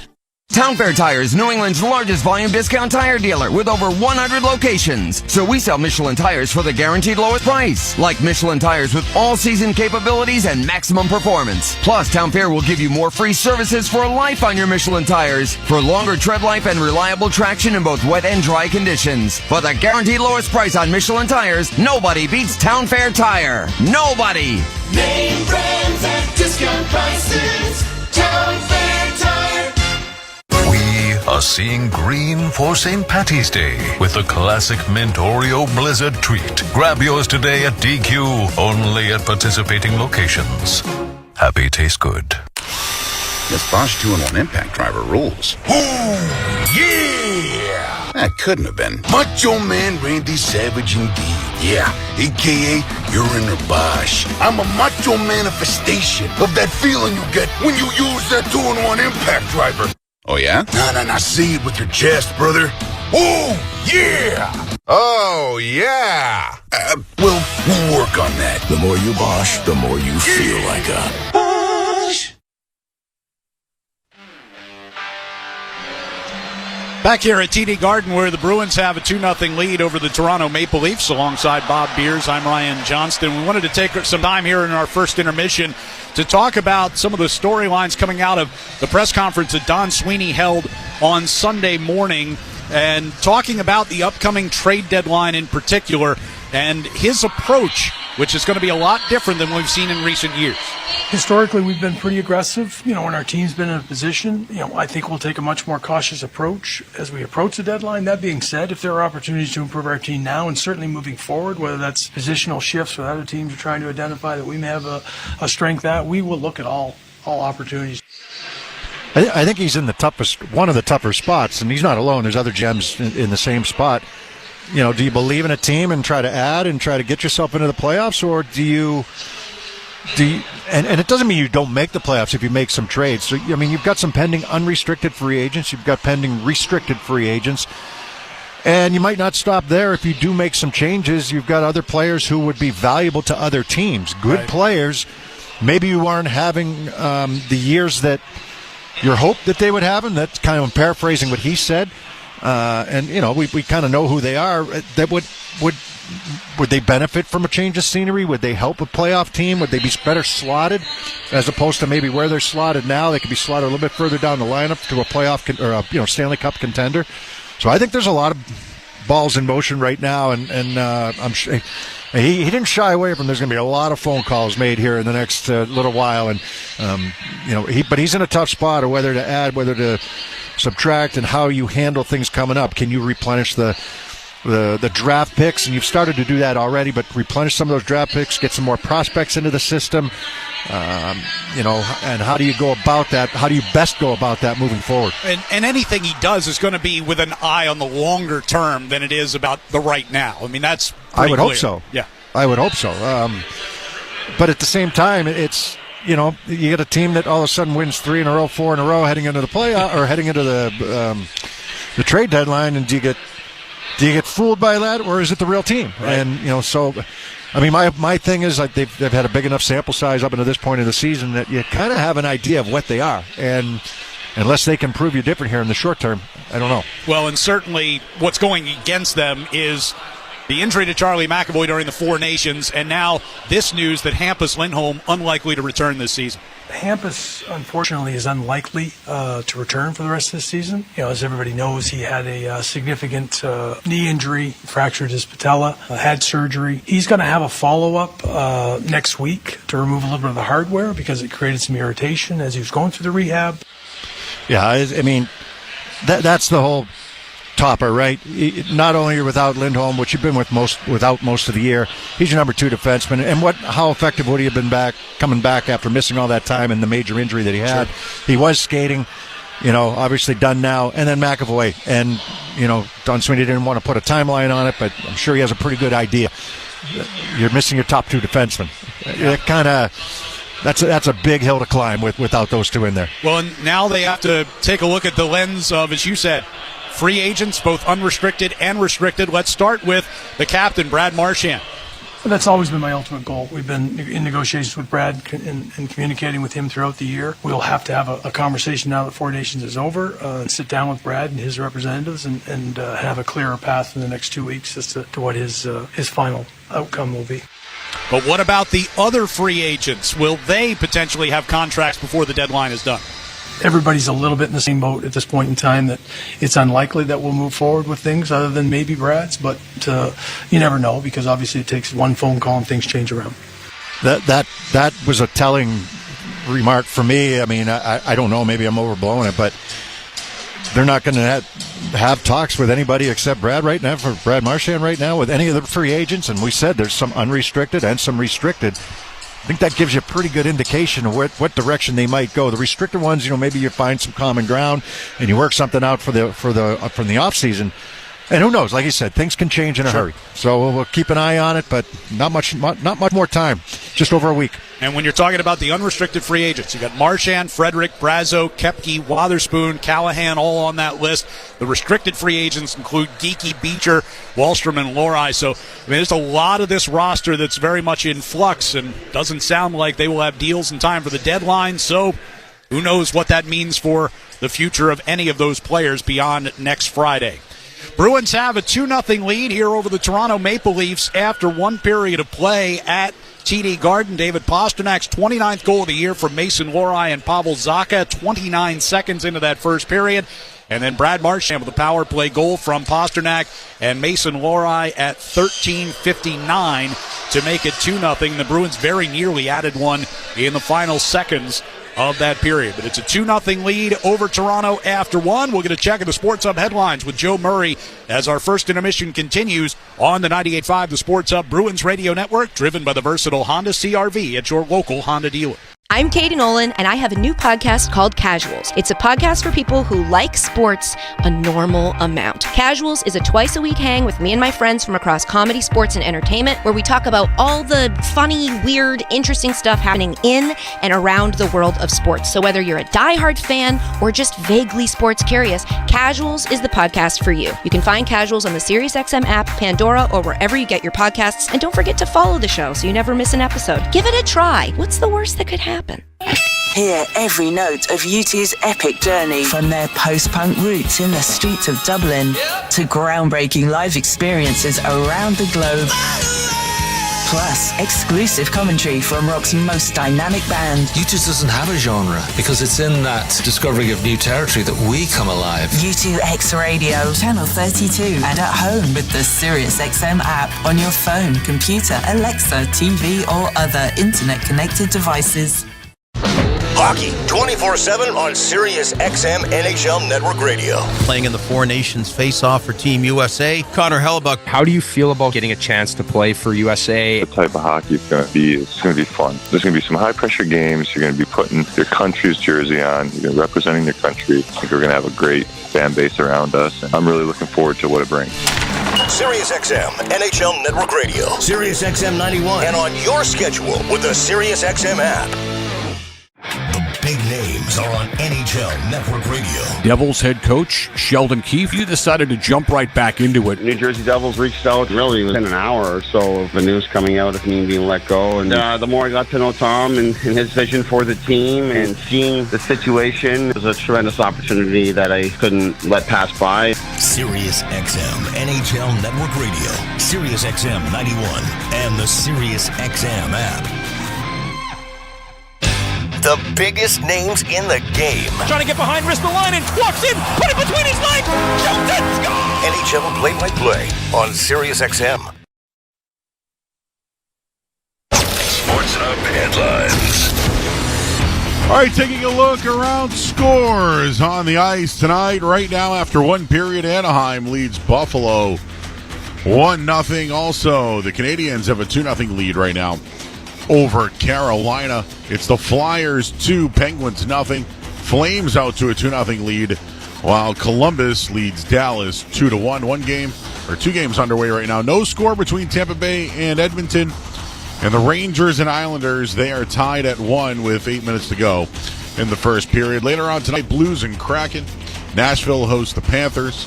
The Wild, they'll host Detroit. And Chicago, they travel to take on Utah. Puck drops for that one at 9 p.m. The Celtics currently in action in Toronto tonight.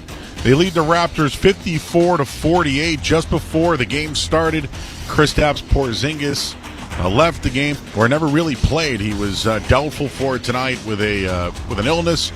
Right now, Celtics lead 54-48. Jaylen Brown has 9 points. Peyton Pritchard has 10 points off the bench. Registration for girls learn to play, represented by Pure Hockey, is now open. The Boston Bruins program returns this spring to help girls ages 5 to 10 who are aspiring youth hockey players develop their skills. To register, head to bostonbruins.com/girls learn to play. Headlines are brought to you by Valvoline Instant Oil Change. Enjoy quick and convenient vehicle maintenance this month. Visit NewEnglandOilChange.com. You can save 15% off your next drive-through oil change at Valvoline Instant Oil Change, the official oil change of busy people. I'm Joe Murray. Second period's next on the 98.5 The Sports of Bruins Radio Network, driven by the versatile Honda CR-V. It's your local Honda dealer. Welcome to the Nissan Now sales event. Are you all right? I wanted to get here before the best offers were gone. You're just in time. Let me show you what we've got. There's the all-new Kicks. The sporty Sentra. Or our best-selling Rogue, a Consumer Guide Best Buy 11 years in a row. You must be exhausted. I think I'm ready for my next adventure. For the #1 shopping experience among non-luxury car buyers according to J.D. Power, get to Nissan now. Now get a low $249 per month lease for 39 months on Rogue. For J.D. Power 2024 award information, visit jdpower.com/awards. Well-qualified lessees. 2025 Rogue S all-wheel drive. $46.19 initial payment excludes tax, title, and license. Disposition fee due at lease end. Take from new dealer stock. Call 1-888-858-8319 for offer details. Ends 3/3/25. Boston Bruins hockey is brought to you by Timberline Construction. Just like the pros, success in the commercial construction industry requires a strong, smart team with a no-exceptions commitment to excellence. Learn more at timberlineconstruction.com. Timberline Construction. Exceptional. No exceptions. The Son of Baconator is only $3 for a limited time. I don't think you understand. The Son of Baconator, $3. Thank you to whoever wished upon that star. For bacon that just won't quit, gotta be Wendy's. U.S. price participation may vary. Prices may be higher in Alaska and Hawaii, not valid on a combo or in third-party delivery platform. Hi, this is Trent Frederick, and I'm excited to team up with the Shaws and Star Market Foundation and 98.5 The Sports Hub for Feeding the Puck for Families this year. Every time me or one of my teammates feeds the puck this season to help score a goal, the Shaws and Star Market Foundation Nourishing Neighbors initiative will donate funds to end hunger here in our local communities. Since its inception, Nourishing Neighbors has raised more than $250 million across the country to ensure our neighbors have the nutrition needed to thrive. Locally, the Shaws and Star Market Foundation will be enabling a donation of $100 every time we feed the puck for a goal to the Greater Boston Food Bank to help end hunger, up to $50,000. To learn more about Feeding the Puck for Families, visit 985thesportshub.com/feed the puck. The Peterson School is now hiring for new instructors at all locations. Hi, I'm Adam Norcott, an electrical instructor at the Peterson School. I've learned so much from my students and their experiences, and it's made me a better teacher, foreman, and electrician. Visit petersonschool.com. Make smooth cuts with the Bosch miter saw. The more you Bosch, the more you feel like a Bosch. Whether you're putting together a hockey team or Ford's award-winning lineup of SUVs, a great team starts with the right players. Like the iconic Ford Bronco Sport. It not only looks great, but its 4x4 capability means it can handle just about any kind of weather. And the rugged Ford Explorer, with seating for 7 and room for all your gear. Check out the full lineup of award-winning Ford SUVs at your New England Ford dealers today. Proud partner of the Boston Bruins.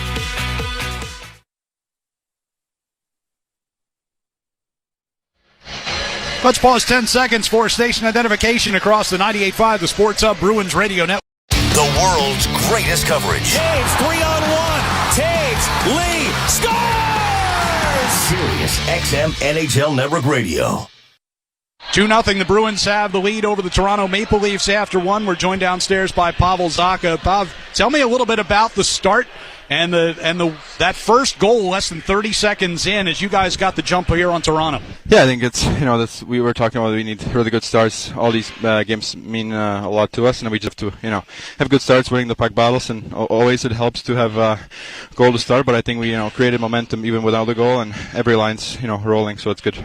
When you're facing a team like Toronto that has so many talented offensive players, as a forward, what do you have to be concerned most about defensively? Yeah, I think, they have a lot of, as you said, a lot of talented players. I think they like to roll, so I think being, more compact around the net and being able to get the rebounds if they have shots and then go from there. I don't think they're that good defensively, so, that's one of the things that we have to do better.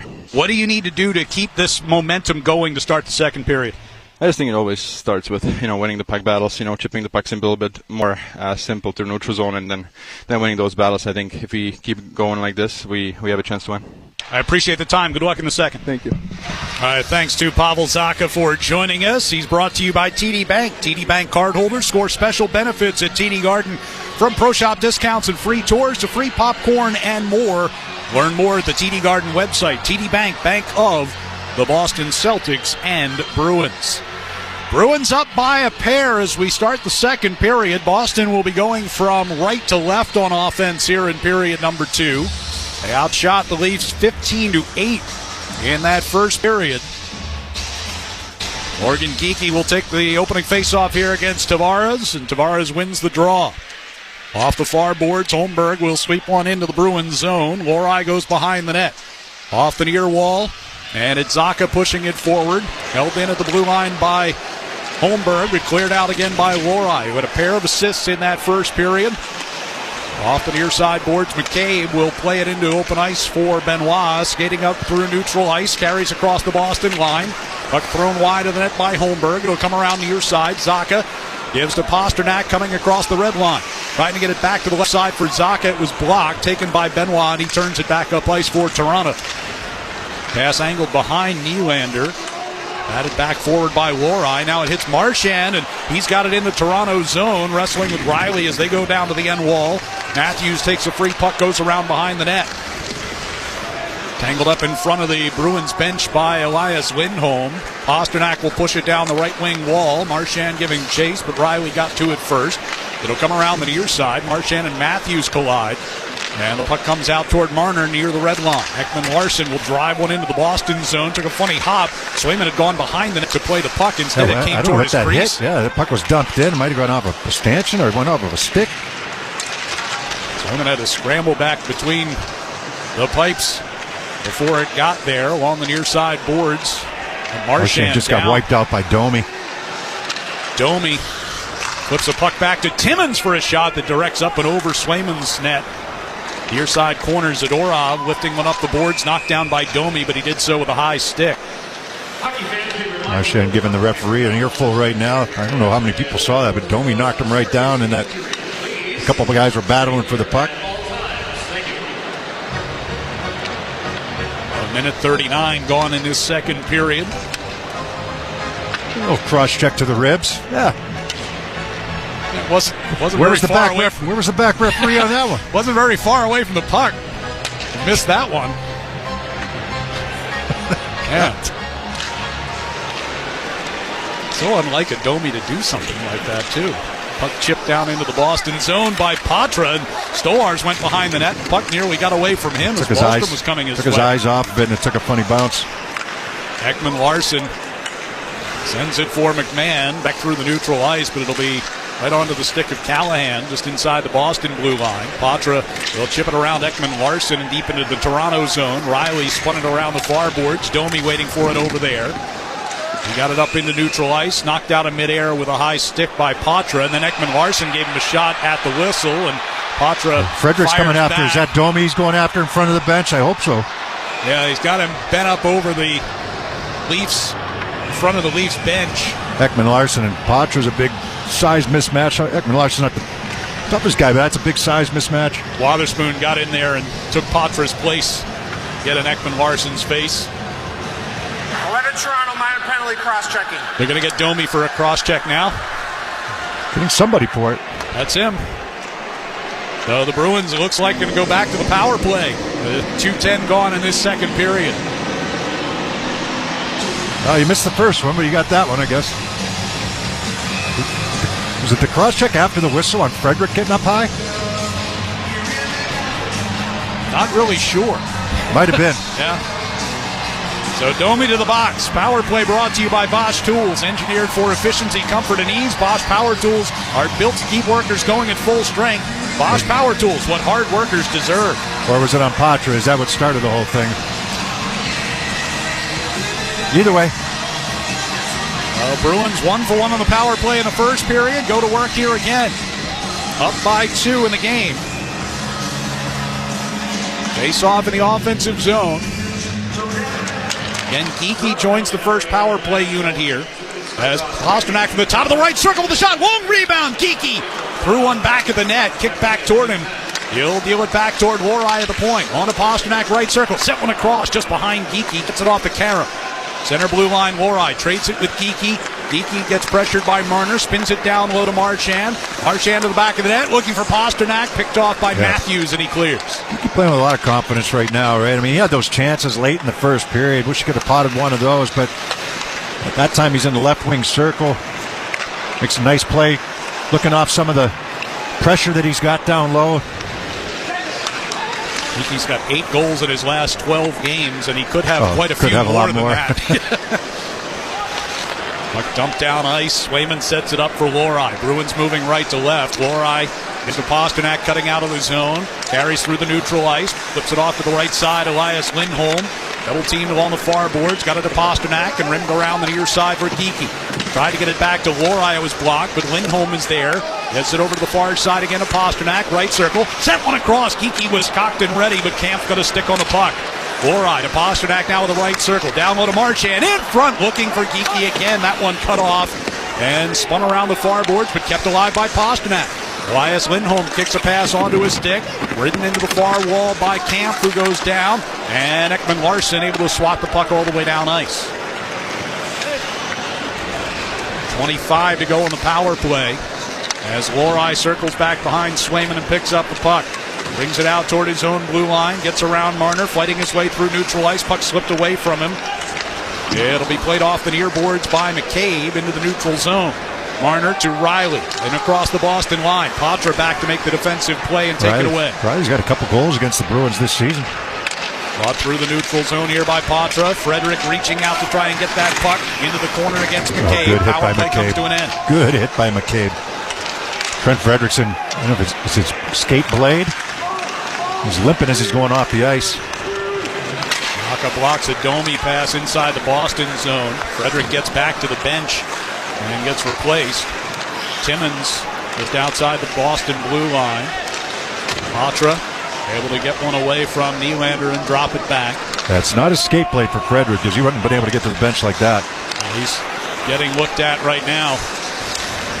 Puck in the neutral ice on the stick of Nylander and dumped it in. Swayman couldn't stop it behind the net. Carlo in the far corner, hit by Tavares.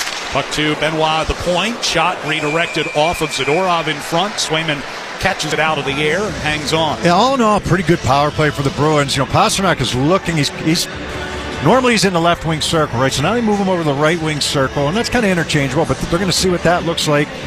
And he would step into the circle, comes out high, arcs out high. Now he's got more time and space in that circle. Fake shot as a right-hand shot in the right wing circle, and then zips the pass across the seam looking for Geekie on the one-timer in the left wing circle. And that was read well by the Leafs, making sure that pass a couple times didn't get across. Frederick just went up the tunnel into the Bruins locker room. We'll keep an eye on that. About 5 minutes gone in the second period. No Tanev here for the second period either.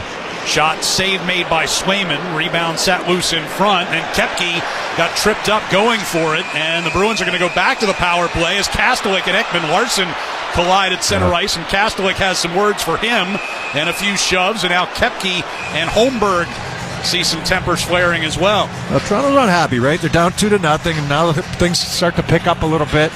A lot of stuff after the whistles.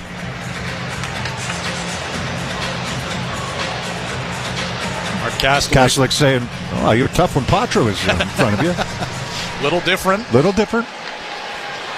I don't try not to go on those tangents because it was, but it's interesting. So Pontus Holmberg to the box for tripping Koepke, and the Bruins go right back onto the power play here. Their third of the game already.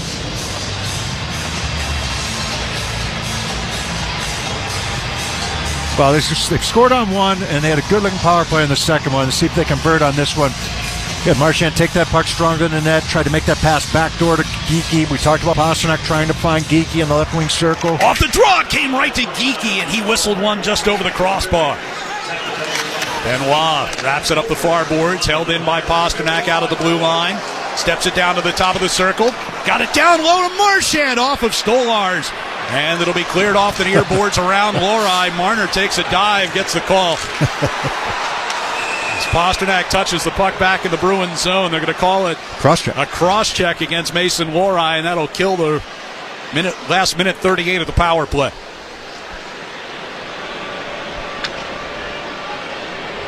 Lorai argues as he heads into the box.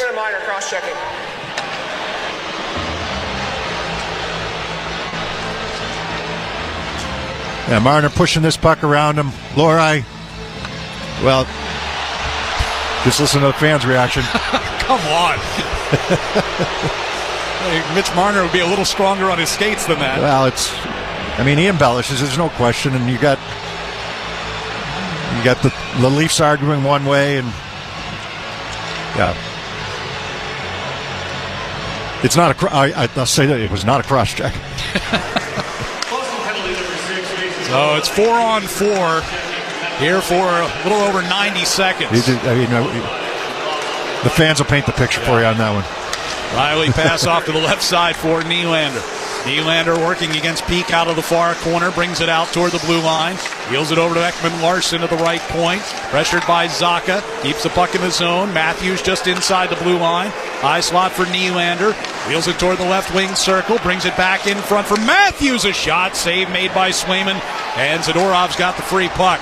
Pivots away from Nylander, pass on to Peak. Peak quickly under pressure. 3-on-2. Loose to Zadorov with some space as he comes through the neutral ice. Carries across the line. Gives to Zacha right side. Zacha across to Coyle left circle. Stolarz made the save as Coyle put the shot back to his glove side. 1:05 to go on the Lorei penalty. Be about 30 seconds of power play time for the Leafs, with 35 seconds left on their mind. Tavares had it knocked off his stick. Now Marner with a backhand chance from the left circle. Save made by Swayman, and he hangs on to it. So we've got 13-18 left in the second, and the Bruins with a 2-0 lead here on home ice on the 98.5 The Sports Hub Bruins Radio Network, driven by the versatile Honda CR-V at your local Honda dealer. There's never a wrong time to escape to Radio Margaritaville, a channel with songs to put the lime in your coconut and transport you to an island state of mind. With unforgettable Jimmy Buffett music, beach anthems, and concert encores. Radio Margaritaville. Channel 24 and at home with the SiriusXM app on your phone, computer, Alexa, TV, or other internet-connected devices. I'm Katie Nolan, and I have a new podcast called Casuals. It's a podcast for people who like sports a normal amount. Casuals is a twice-a-week hang with me and my friends from across comedy, sports, and entertainment, where we talk about all the funny, weird, interesting stuff happening in and around the world of sports. So whether you're a diehard fan or just vaguely sports curious, Casuals is the podcast for you. You can find Casuals on the SiriusXM app, Pandora, or wherever you get your podcasts. And don't forget to follow the show so you never miss an episode. Give it a try. What's the worst that could happen? Join me, Scott Laughlin, and Gord Stellick, along with former NHLer Mike Johnson, for NHL Morning Skate, weekday morning, 7 a.m. Eastern on NHL Network Radio, SiriusXM 91. Hockey lives here. Suzuki sweeps it. There's a chance. Rebound. Caulfield shoots and scores. NHL play-by-play on SiriusXM. The world's most thrilling league is now in the palm of your hand. Hear every English Premier League match all season long on the SiriusXM app. Just search for your favorite team.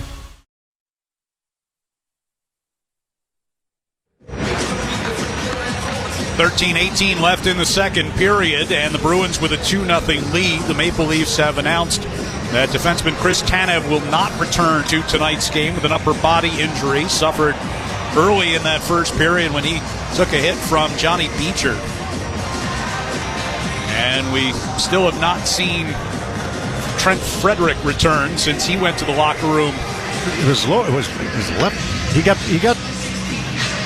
a good hit from McCabe. They were both kind of coming together, and I don't know if Frederick was expecting it, but McCabe ended up getting the better of it and kind of buckled Frederick, and he limped off the ice. Got some treatment from the trainer, or got looked at by the trainer, and eventually goes down to the locker room. Bruins trying to clear on a 4-on-4. Nylander kept it in. They'll work it back to Ekman Larsson out near the blue line as the Leafs get set up here, trying to center. Pasternak picked one out of the air. Yeah, that was intended for Tavares. Pasternak going to carry out into neutral ice. Staying ahead of Tavares, carries across the line. Stick handles his way toward the slot, and puck just got away from him as Lindholm was right there with him. Now Nylander brings back Toronto onto the power play for the short time here along the left wing circle. A centering pass, and Nylander floating in front, couldn't redirect it. Holmberg trying to push it down the wall, didn't get much on it. Zadorov to Lindholm. He'll hammer it down into the Toronto zone. In the final seconds, tick off Mason Lorei penalty. So with 12.5 to go in the second, Bruins up by 2, and the team's at full strength. Leafs can't gain entry into the Boston zone near the red line. Holmberg hit by Beecher. Lorei going to carry the puck forward, backhanded in. He'll head off on part of a change. Puck knocked away from Beecher, as was his stick. Timmins brings out to the Toronto line. Pass off the skate of Matthews, kicks deep into the Boston zone. Peak hit by Matthews, but played the puck around the near wall. Timmins kept alive near the hash marks, shoots it back around. McCabe skating down toward the corner. He'll rattle it back around the near side. Timmins going to hand it back to Marner at the blue line. Over to McCabe and back to Marner. He takes a shot that goes through some traffic and wide of the stick side of Swayman. McMahon now carrying toward the left circle. Back to McCabe at the point. Worked it down the wall. Marner brings back to the blue line, and a pass that is deflected and out of the zone thanks to Kastelik. Marner going to gather it right back in on the attack. Heels to Domi. His shot got smothered by Beecher, and Kastelik will get to the red line, dump it in, and then Benoit came for a hit. Kastelik gave it right back to him. Yeah, Kastelik still standing on the bench, challenging Benoit. Benoit's a tough customer. Robertson with a shot that goes wide of Swayman. Off the near boards, Ekman Larson gets it back in deep. Domi in the corner, pressured by Oliver Wahlstrom. Puck came to the side of the net, denied there by Callahan, right back into the corner. Robertson bumped by Wahlstrom, fights him off, comes to the side of the net. Swayman held his ground, puck off the outside of the net, and Wahlstrom will head the other way. Up the far right wing side. Floater in behind the Toronto net, sent around the near boards, and Robertson pushed it up into neutral ice. Matthew Nye is going to lift it into the Boston zone. Nye's had a heck of a year, including against the Bruins. 5 goals and 8 points in 3 previous he meetings. lit it up in Toronto. Yeah, had a 5-point night, a +6. The last time these two teams got together. Marner had a big night there as well. Here's Koepke sweeping one in behind the Toronto net. Goes and gets it himself. Gets it to Marchand at the right circle. Back to Peak at the point with a shot and a save made. We get a penalty coming up here as Koepke gets knocked off a rebound by McCabe. And the whistle comes, and an interference call coming against the Leafs. He plays with a lot of intensity, and he gets fired up when things... He got fired up after that goal that Marchand scored in the first period. No fault of his own. I mean, the puck deflects off of his shoulder. Now he's a little frustrated going to the box right now. The interference called down on Koepke around the front of the net. This will be power play number 4 for the Bruins, right about the midway point of this hockey game.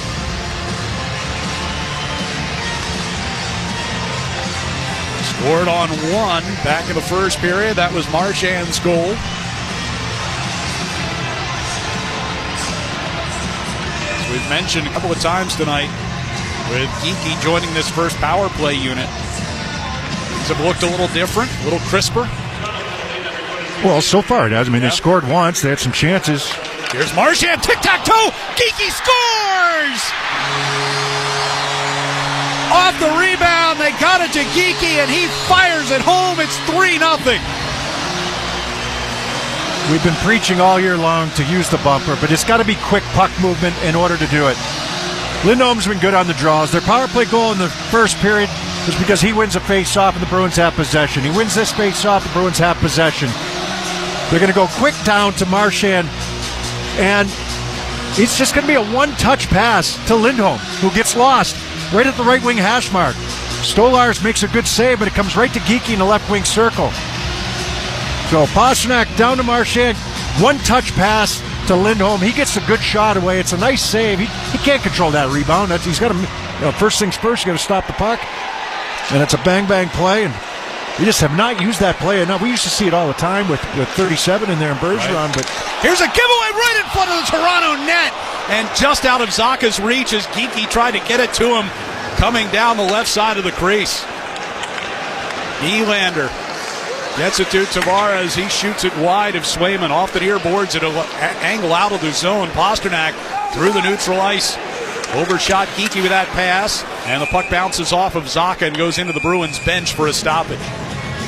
We've got 9:28 to go in the second, and the Bruins have a 3-0 lead over the Maple Leafs here on the 98.5 The Sports Hub Bruins Radio Network, driven by the versatile Honda CR-V at your local Honda dealer. Now's the time for a great deal on a new Honda. For a limited time, well-qualified buyers can get a 3.9% APR on a 2025 Pilot or a 2.9% APR on a 2025 Ridgeline or CRV. Hurry into your Honda dealer today. See dealer for financing details. For nearly 4 decades, WellPoint has proudly provided health coverage to Massachusetts residents through the Group Insurance Commission. If you're insured through the GIC, WellPoint offers a variety of plan options to meet your needs with comprehensive medical benefits. Based right here in Massachusetts, WellPoint is committed to supporting state and municipal employees and their families who serve our Commonwealth. WellPoint is here for your whole health, physical, mental, emotional, and social well-being. To learn more, visit wellpoint.com. Waiting for your electrical supplies during the day or sitting in traffic is for the birds. Use the GCE Night Train from Granite City Electric and get access to over $50 million in local inventory with a free guaranteed overnight delivery of your electrical supplies anywhere in New England. So avoid wasting time waiting in line and sitting in traffic. Order by 5 p.m. and you'll have your materials the next morning by 6 a.m. guaranteed. Visit GCEnighttrain.com to get on board the GCE Night Train today. Granite City Electric, proud partner of the Boston Bruins Radio Network. Now's the time for a great deal on a new Honda. For a limited time, well-qualified buyers can get a 4.9% APR on a 2025 Civic or a 3.9% APR on a 2025 Accord or HRV. Hurry into your Honda dealer today. See dealer for financing details. Exclude Civic Si and Type R.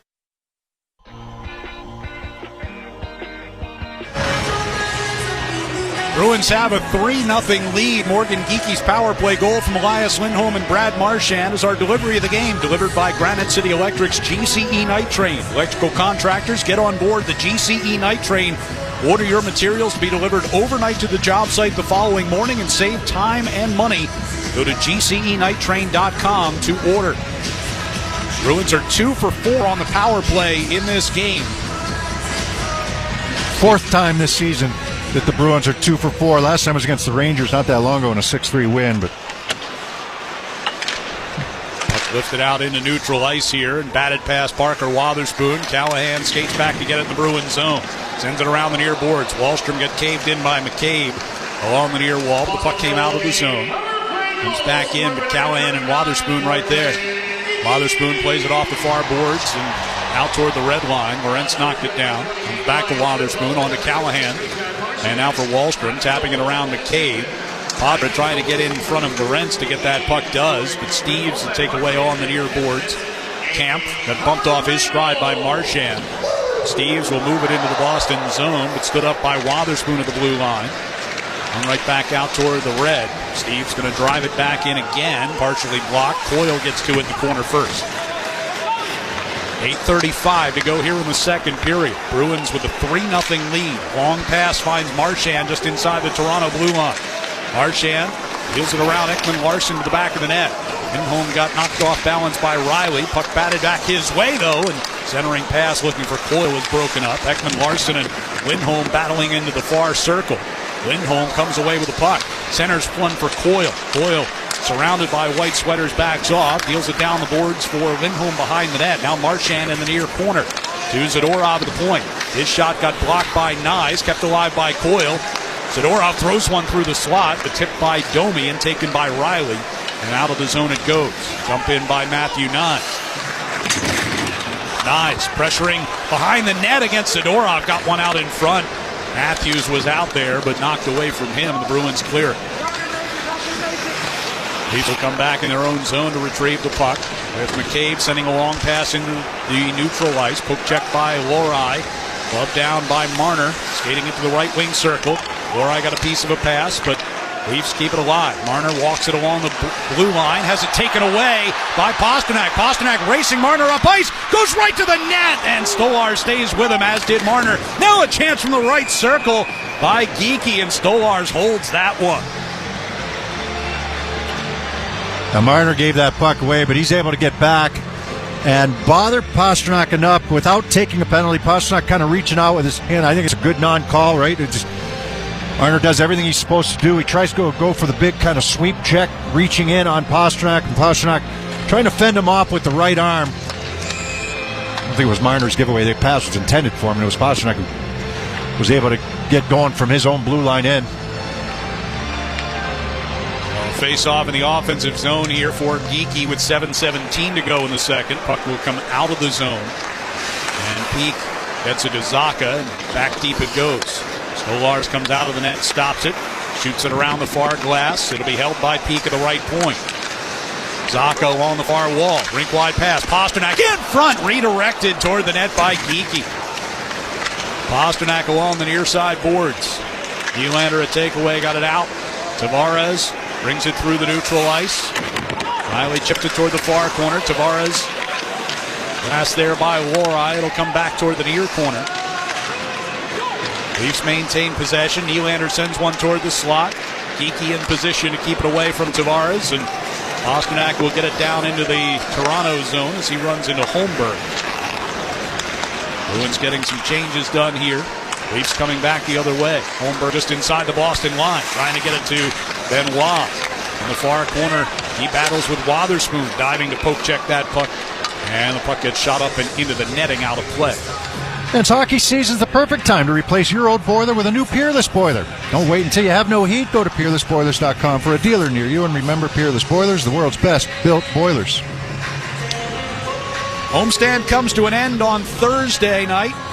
New York Islanders will be in town. 7 o'clock face-off. We have our pregame coverage across the network at 6:30. Bruins will have a pair of afternoon games this coming weekend in Pittsburgh on Saturday and then in Minnesota on Sunday. Puck shot wide of Swayman here. Nyes sends one over to the far side. Riley shoots and scores. It is redirected in under the crossbar, and Toronto's on the board with 6:08 to go here in the second. Yeah, not sure what this went off of, but possession, offensive zone, and Riley's going to get into this left wing circle.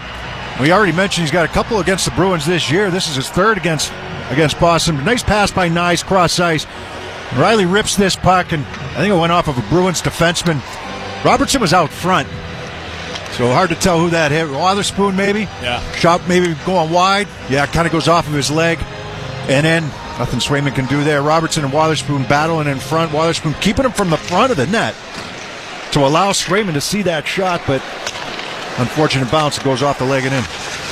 So it's a 2-goal Bruins lead. 6 minutes to go here in the period. As the puck comes around the Toronto zone, it'll be taken and brought up ice by Robertson. Carries across the Boston line. Drops one off for Domi. Shot steered away by Swayman. Out of the blue line, Nyes to keep in, but turned it over. Patra trying to fight his way up the left wing boards. Gets wrestled down by Domi, who's going to go off again. He's going to complain that Patra was kind of holding him a little bit. But Domi, he takes bad penalties at times. So the Bruins go to the power play for Patra and Nyes over by the bench. Officials racing over there to make sure nothing comes of that.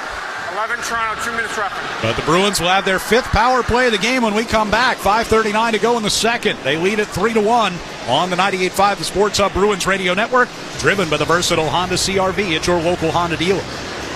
Looking for family fun? Tenny Mountain in New Hampshire has it all. Ski over 100 acres, enjoy the tubing park, and relax in the backcountry bar and grill. Less than 2 hours from Boston, Tenny time is the best time. Visit skitenny.com. Hockey season means it's Peerless Boiler season. Now is the perfect time to replace your old boiler with a new Peerless boiler. Don't wait. Act now. Go to PeerlessBoilers.com for a dealer near you. And remember, Peerless Boilers, the world's best built boilers. Whether you're putting together a hockey team or Ford's award-winning lineup of SUVs, a great team starts with the right players. Like the iconic Ford Bronco Sport. It not only looks great, but its 4x4 capability means it can handle just about any kind of weather. And the rugged Ford Explorer, with seating for 7 and room for all your gear. Check out the full lineup of award-winning Ford SUVs at your New England Ford dealers today. Proud partner of the Boston Bruins. TD cardholders score special benefits at TD Garden. From pro shop discounts and free tours to free popcorn and more. These benefits were made for game time. Learn more at the TD Garden website. TD Bank, bank of the Boston Celtics and Bruins. DQ presents Picture This. Picture your favorite DQ treat, like a Blizzard treat, cone, shake, dilly bar, or peanut butter parfait. Now picture your favorite DQ treat right where it belongs. Your hand! Get a real DQ treat today. DQ, happy tastes good. The home of the Rip. Bruins go back to the power play with 5:39 to go here in the second period, leading 3-1.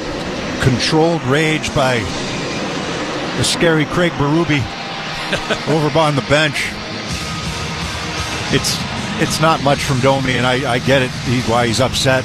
They're both kind of holding each other, and then Domi just kind of pushes him down, and already in the box for one power play goal by the Bruins.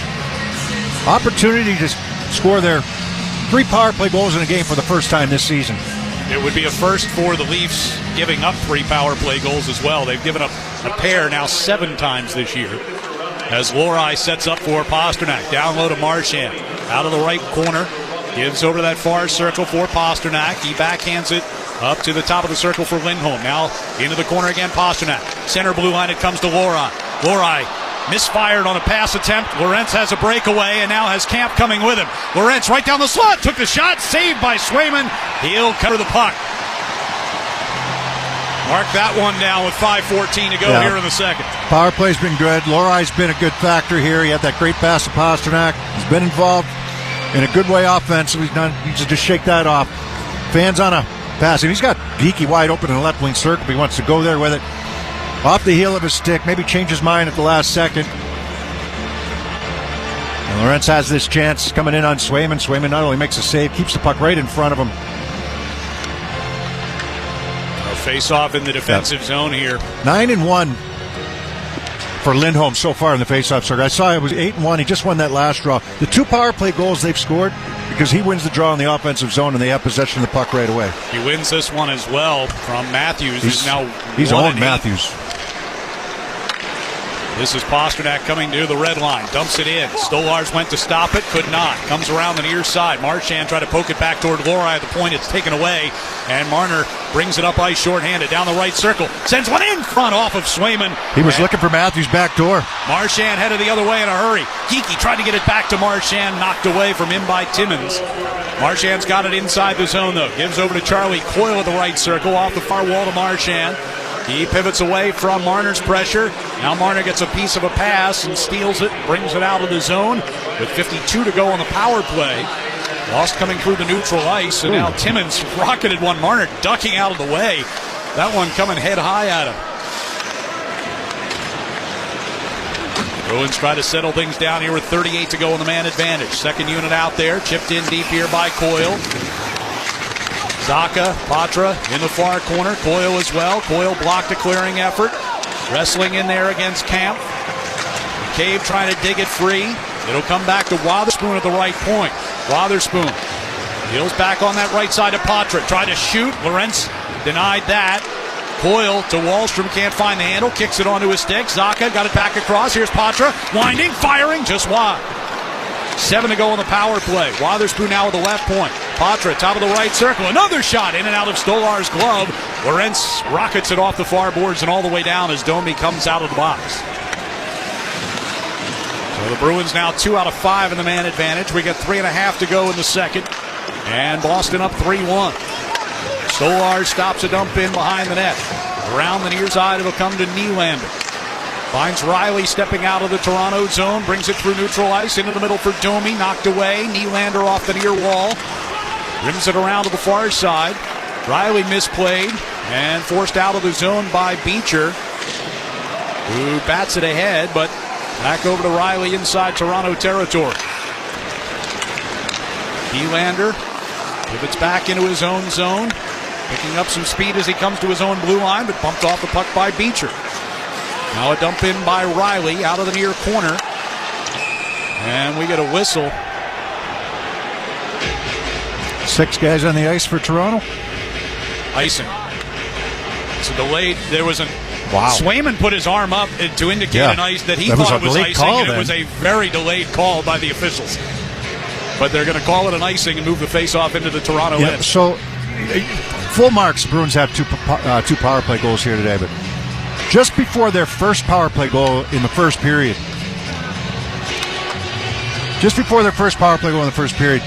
Matthews put one off the post. Yes. On a 2-on-1. And that last power play, they gave up a breakaway to Lorentz. And then the 2-on-1 with Marner and Matthews. Dangerous game being played there. Face off. Geeky trying to get it onto his stick for a shot.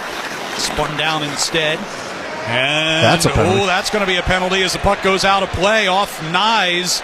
And the Bruins are going to go right back to the power play with 2:38 to go in the period. Before we get to that, Avidia Bank is teaming up with Boston legend Patrice Bergeron again this season for Assist for Kids to donate $37,000 to help Metro West families pay for youth hockey. Get details now at avidiabank.com/Team Bergeron. So with 2:38 to go in the second, 3-1 lead and another power play chance. They're sixth of the game. Now you get greedy, right? And but not silly. It would not giving up a 2-on-1 and a breakaway in the same power play sequence like they did on the last one. Get a little greedy to extend this lead here going into the third period. Face off far circle to our left. Elias Lindholm against David Kampf. Kampf wins it, but Marchand gets in there and gets it back to Lohrei at the point. Takes a shot through traffic. Stolarz a save. Rebound came to the near side. Geekie to Lohrei. Top of the far circle to Pastrnak. No stick for Kampf. Kampf. Top of the circle. Pastrnak. Pass across. Got deflected. Geekie able to keep it away from Lorentz, though. He's had a couple of blocked passes intended for Geekie. Lohrei out near the blue line. Gives to Geekie, left circle a drive, and the save by Stolarz. Geekie got it off the rebound, got it back to the point, but Lohrei couldn't hold it. Kampf racing to the bench to try to get his stick back and get replaced. Pastrnak brings it back in. Marchand out of the right corner. Back to Lohrei, center blue line. To Geekie, left circle a drive up off the glass. You got all of it. Pastrnak at the far point. Plays it down the wall. Marchand and McCabe in the far corner dealing with a broken stick. And it'll be Lorentz to clear one all the way down. 1:05 to go on the power play, 1:40 to go in the period. Parker Wotherspoon steps out from behind Jeremy Swayman. Passes right side for Pastrnak, skates it to the red line and dumps it in. Pass Stolarz, it comes to the near side. Patra along the near wall against Matthews, able to pull it off the boards. Got it in front, looking for Coyle, it was blocked. Wotherspoon to Pastrnak, quick pass along for Zacha, a shot. Stolarz sliding out to greet him and make sure that puck went wide. Yeah, from the left wing circle, trying to go short side high. 32 to go on the power play. Bruins coming from their own zone again. Wotherspoon, pass through neutral ice. Patra got it to Wahlstrom. Back for Patra on the right circle. Tipped out of the air by Kampf. Forced it in behind the Toronto net. It's going to be a high stick coming up here. And the Bruins. With 18 seconds left on the power play and 56 to go in the period. It'll be a minor against Oliver Wahlstrom. Boston, number 71, 2-minute minor, ice sticking. That kills off the remaining 18 seconds of the power play and will give Toronto a slightly abbreviated chance to close out the period. Yeah, it's tough on Wahlstrom. He kind of gets his stick caught up with Coyle, who's on the forecheck, but it rides up and catches Kampf up high and behind the net. Has to be called. Couple opportunities for Geekie, who's feeling it. I'm going to see his shot attempts there. I could double check that while you. The face-off will be to the right of Jeremy Swayman here. He's got 5 on goal, 4 more attempts, and 9 for the game so far. Zadorov will sweep it up the near wall. Marner plays it back into the corner. 4 on 4 here for another 6 seconds. Into the corner, Tavares. Carlo's got him held against the wall. Pushed by Lindholm. Riley's got the puck along the near circle. Gives to Tavares. Nyes comes out of the box and joins the power play unit now for Toronto. Final 30 seconds of the period. Marner, centering pass, blocked by Carlo as Nylander was waiting on the back door. Carlo sweeps one all the way down the ice here. 16 to go in the period. Marner redirects a long pass into the Boston zone. Carlo goes into the corner. Puck battered around behind the net. Came out in front. Tavares had it hit him in the skate. Now Marchand's off to the races, short-handed. 5 to go in the period. Marchand fanned on it, then hit the post. And that is the way the second period will end. Brad Marchand bidding for his first shorty of the year. Nearly had it on the second effort. Instead, the Bruins will be happy to take a 2-goal lead to the locker room, and they'll still have to kill off a minute 5 of power play time when the third period gets underway. We'll be back to recap the first 40 minutes with the Bruins on top of the Maple Leafs 3-1 here on the 98.5 The Sports Hub Bruins Radio Network, driven by the versatile Honda CR-V at your local Honda dealer. NHL fans, give yourself some great looks this season and get Boston Bruins tickets at Ticketmaster. As the official ticket marketplace of the Bruins and the NHL, Ticketmaster has a wide selection of tickets available for every game so you can catch all the action live. If your plans change, you can sell or transfer your tickets, and mobile tickets make it easy to get into the arena in time for puck drop. With Ticketmaster, you'll ensure that when they shoot, you'll score. Get tickets today at Ticketmaster.com/NHL. TD cardholders score special benefits at TD Garden. From pro shop discounts and free tours to free popcorn and more. These benefits were made for game time. Learn more at the TD Garden website. TD Bank, Bank of the Boston Celtics and Bruins. Tag team bits and sockets with the Bosch 18-volt 2-in-1 impact driver. The more you Bosch, the more you feel like a Bosch. Who's scoring big in the NBA this season? You are, with all the new ways to get in on the action at the DraftKings Sportsbook, an official sports betting partner of the NBA. From monster slams to dishing the rock to clearing the glass, get behind your favorite players and the prop bets you can make on DraftKings, the home of NBA player props. And here's something special for first-timers. New DraftKings customers bet $5 to get $150 in bonus bets instantly.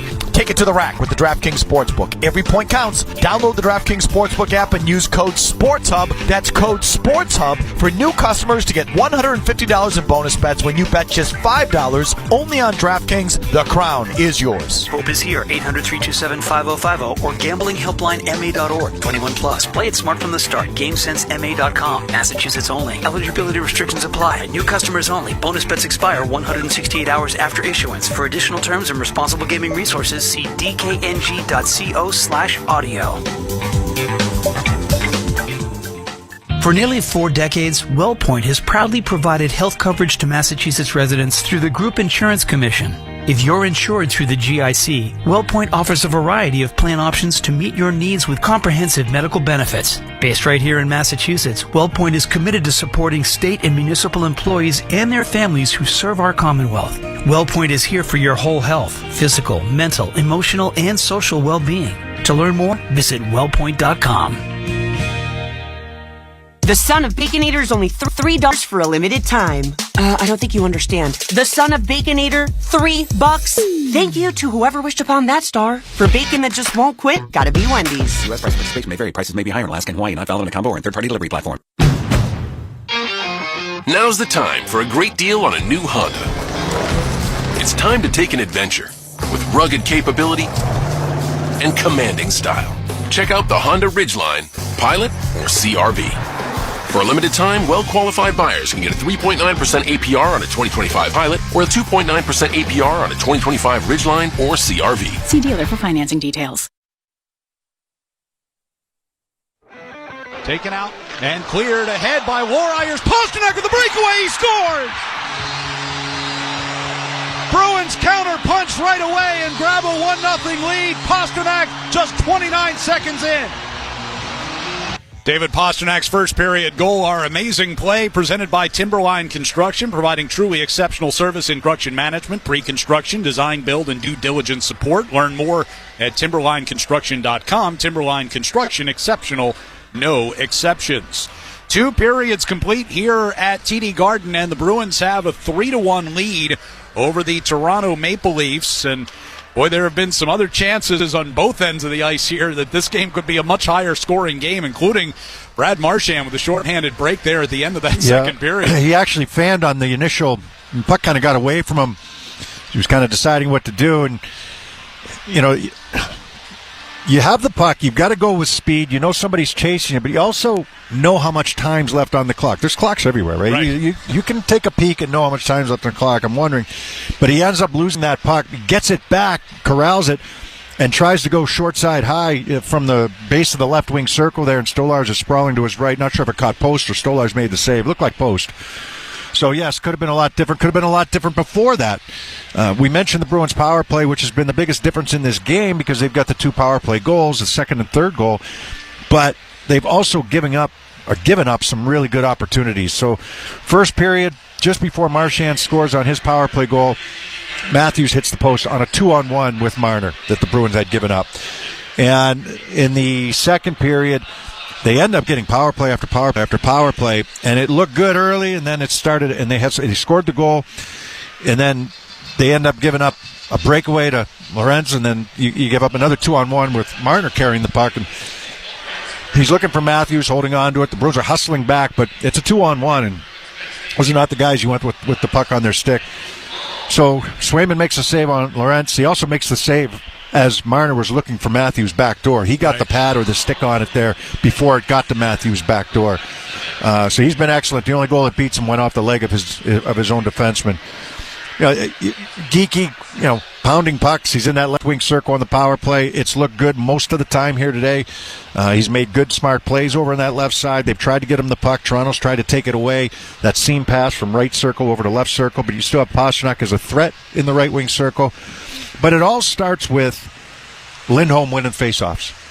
I mean, he's 11-2 in the faceoff circle right now. He's owned Austin Matthews today. And both power play goals that were scored started off of a face-off win in puck possession, and he's won both of them. So he definitely won the second one. I believe he won the first one as well, but he's done a really good job in that area. He gets an assist on the Geeky goal because he was in the bumper. Nice passing play there where they could find him open. He get the quick shot away, and it creates the rebound because it's a bang play, and Stolarz is just doing everything he can to keep the puck out of the net.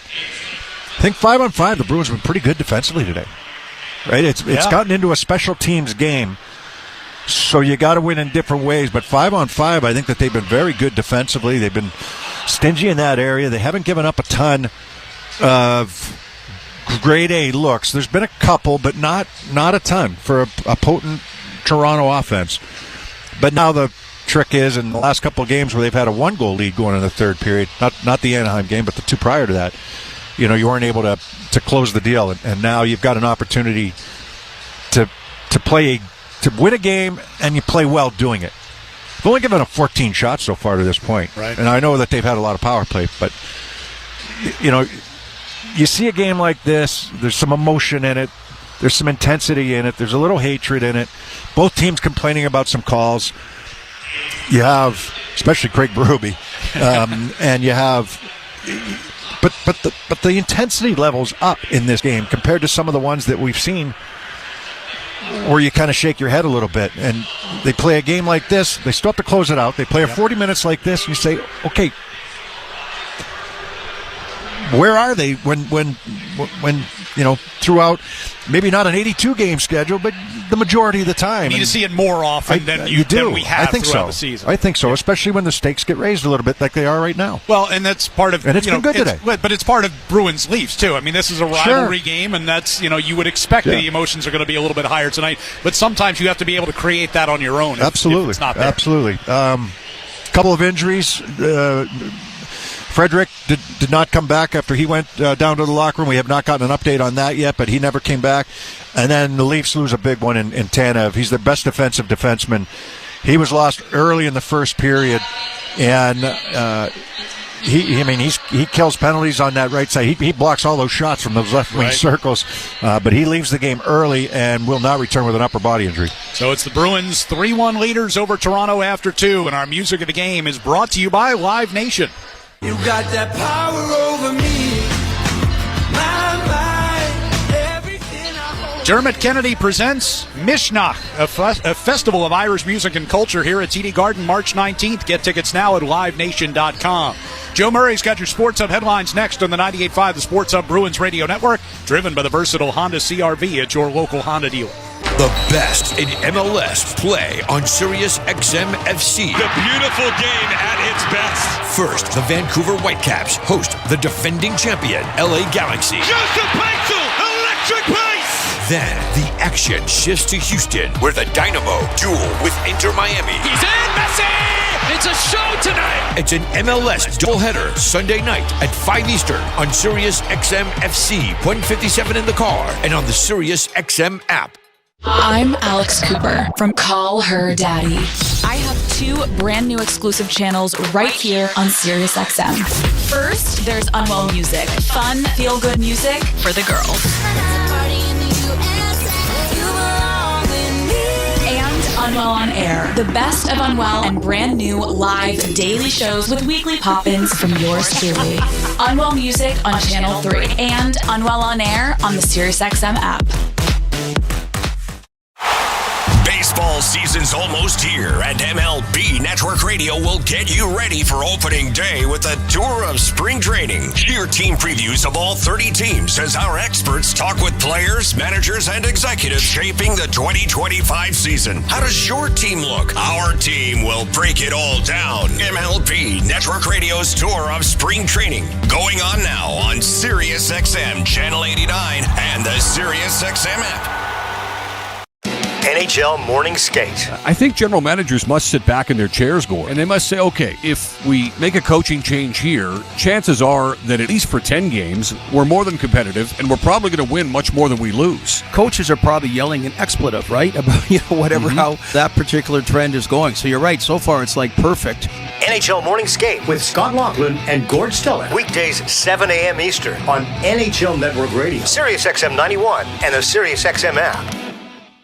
The best hockey lives here. Burns gets it back. Stick handles to the backhand. Moves in front. Score! NHL play-by-play on SiriusXM. Sports Hub headlines.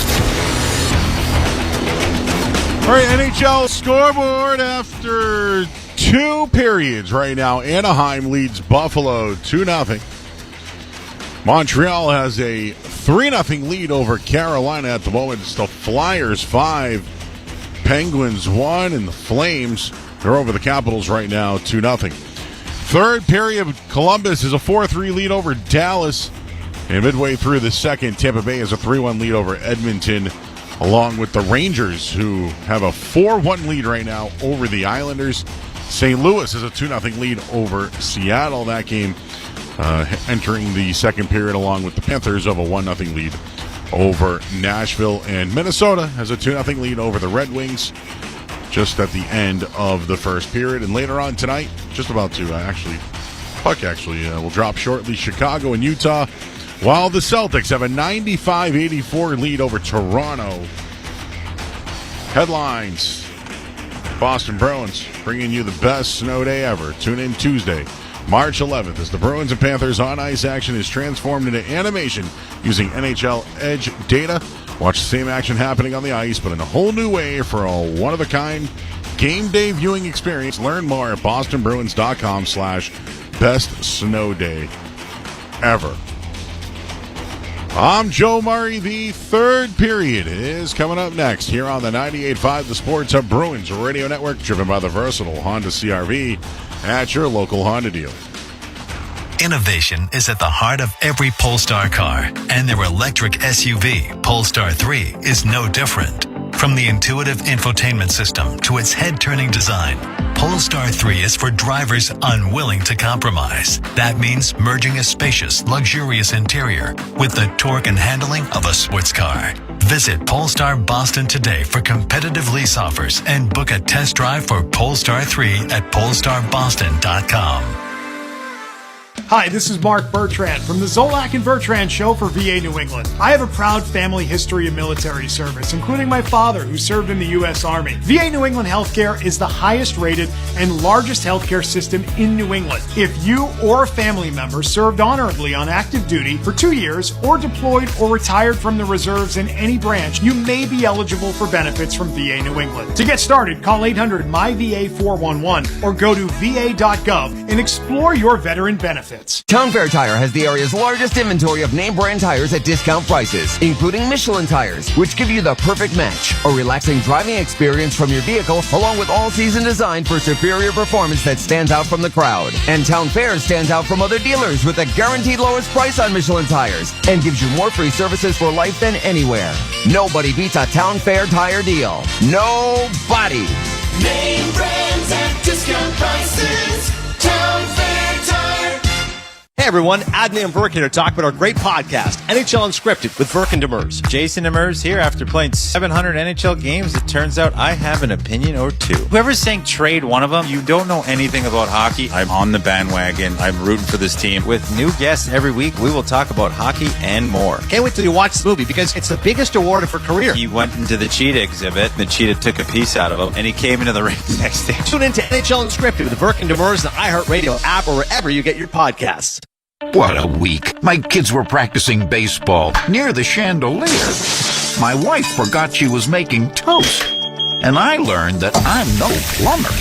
Fortunately, safety insurance made life a little easier for us. Our customized coverage ensured we were protected, and safety made it easy to access our policy online, get text alerts, even take advantage of paperless billing. Ask an independent agent about safety insurance. We'll help you manage life's storms, even the self-created kind.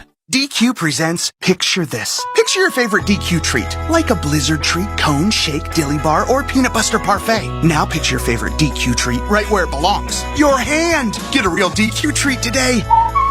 DQ, happy tastes good. For nearly 4 decades, WellPoint has proudly provided health coverage to Massachusetts residents through the Group Insurance Commission. Based right here in Massachusetts, WellPoint is committed to supporting state and municipal employees and their families who serve our Commonwealth. WellPoint is here for your whole health. To learn more, visit wellpoint.com.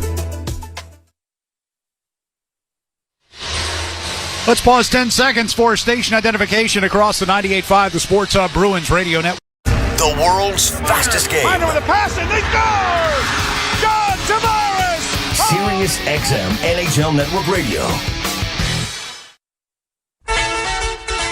This is a black and gold flashback. Goes to McKenzie. He has it in the corner. Holding. Across to Busick. He scores! Busick scores! Here's Green over the line now. Shifting, trying to cut in. Shoots. Wilson saves. Westfall scores! Face off now. Ted Green rushing. Down the right side. Green shoots. He scores! Green drills it by Wilson. And the Bruins have 3 in a row. And if I read the clock correctly, this is in record time. Right off the face-off. A blistering shot by Ted Green to make it 5-2 as the fans go wild. Tonight's black and gold flashback takes us back to this date in 1971. The Bruins set an NHL record, scoring 3 goals in 20 seconds in an 8-3 win over the Vancouver Canucks. Johnny Busick, Eddie Westfall, and Ted Green all scoring within 20-second stretch. In that game, Westfall and Fred Stanfield also hit the 20-goal mark for the season. That made Boston the first team in NHL history with 8 20-goal scorers in one season. About to get the third period underway here at TD Garden. Bruins have a 3-1 lead over the Toronto Maple Leafs. To start the period, Maple Leafs will have a minute 5 of power play time with Oliver Wahlstrom in the penalty box on a high sticking minor. Yeah, it's been unfortunate for Wahlstrom this season. He's never gotten the traction when he gets in the lineup. He unfortunately seems to take a penalty at the wrong time, right? And now the Bruins have to kill it.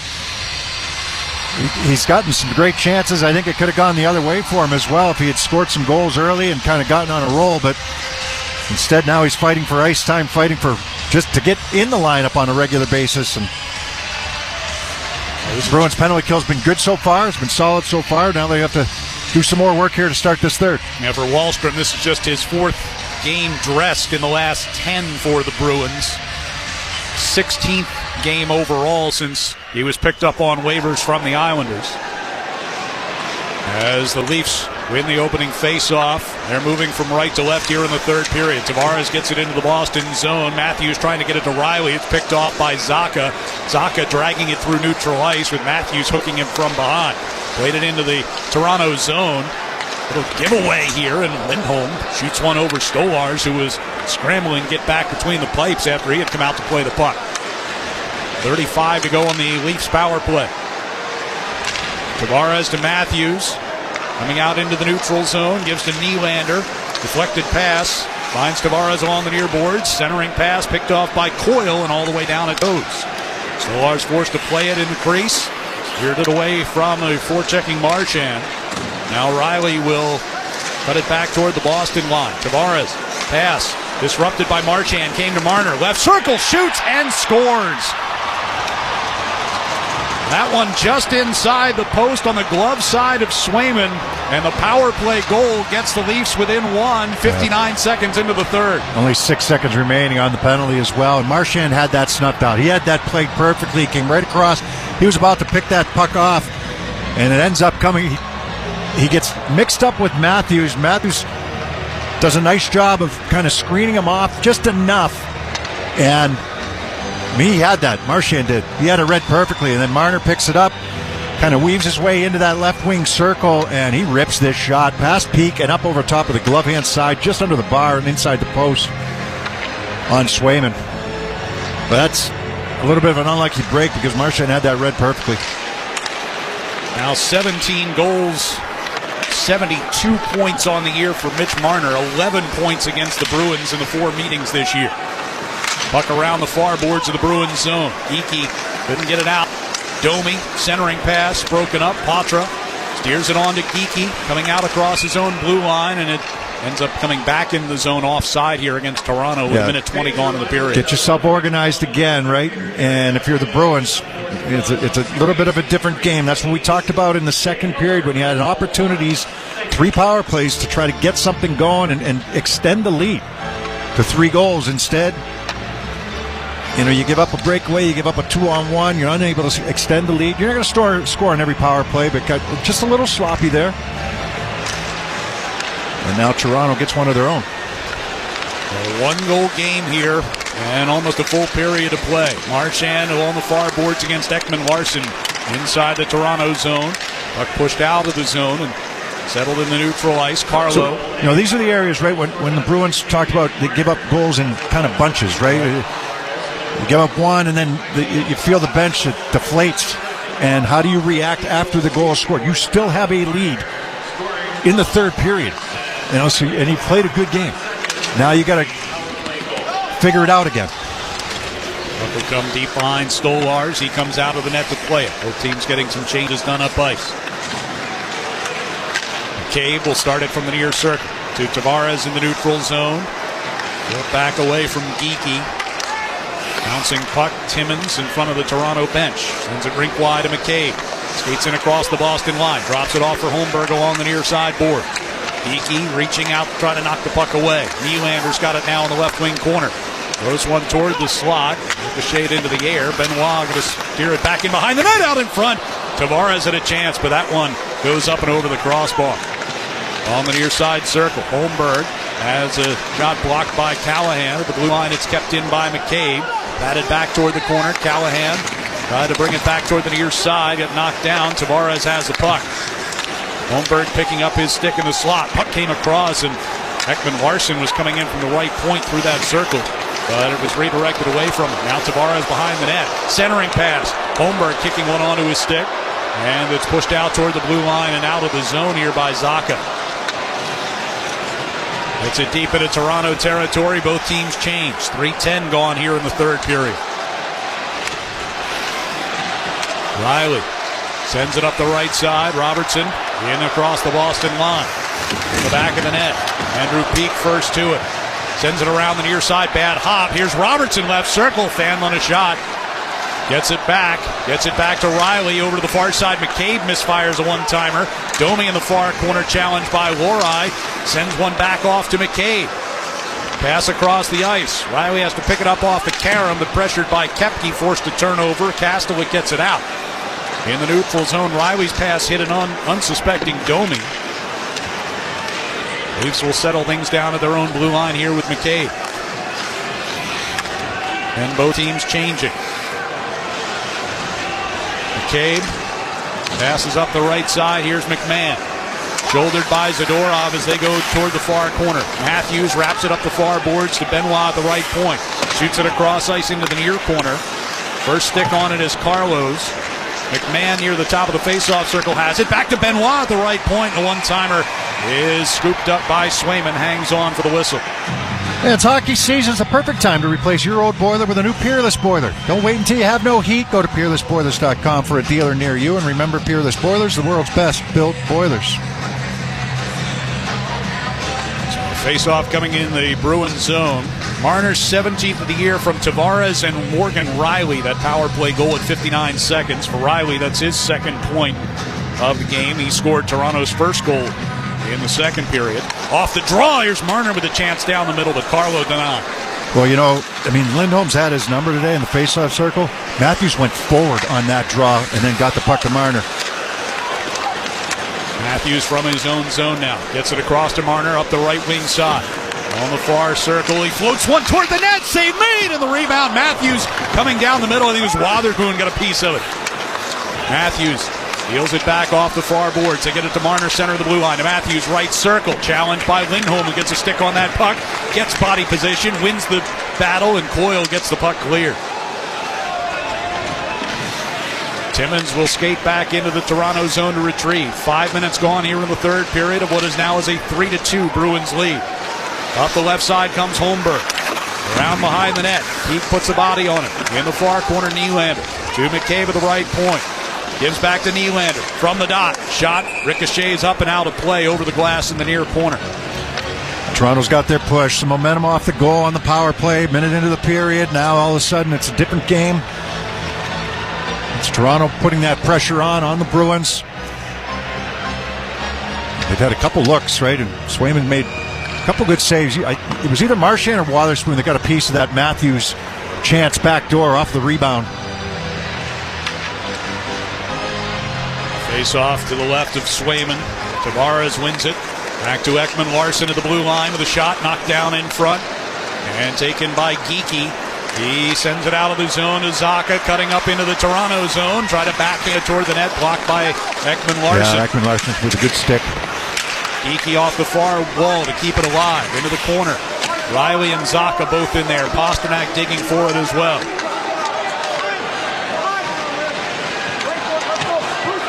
Stalemate with two aside. Blocked up in that corner. Now Riley gets it free.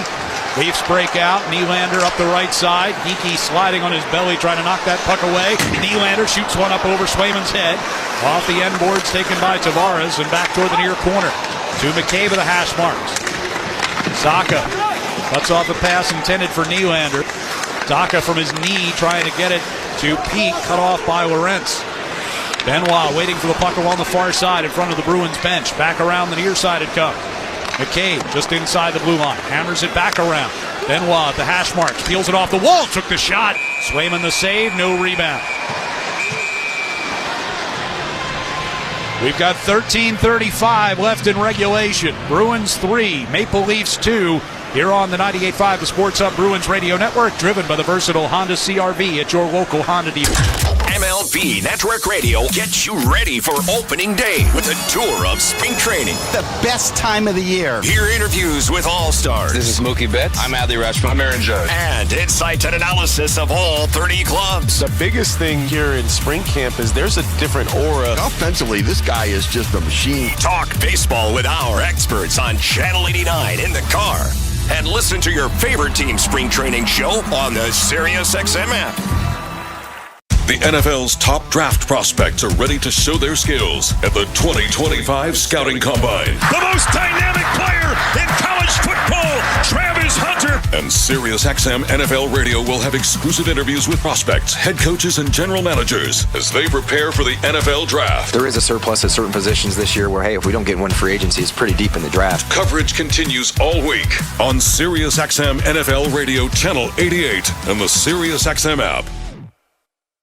The big names are on NHL Network Radio. Avalanche General Manager Chris McFarland. What went in to maybe change that duo in goal? With the work of our scout, Wedgwood's experience, he was a veteran guy, he's been through the grind. We were very bullish on McKenzie, and when the opportunity came to add him, we just felt it was the right move for us, long term. Sirius XM NHL Network Radio, Sirius XM 91, and the Sirius XM app.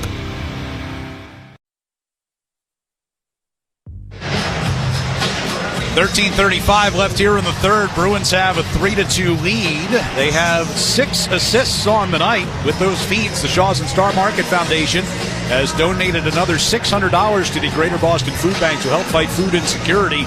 Learn more about our Feeding the Puck for Families program at 985thesportshub.com/feedthepuck.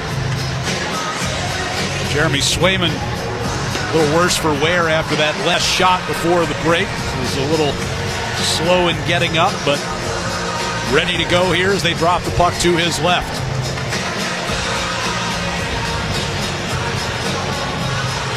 A feature against Robertson on this draw after Domi got asked to leave the circle.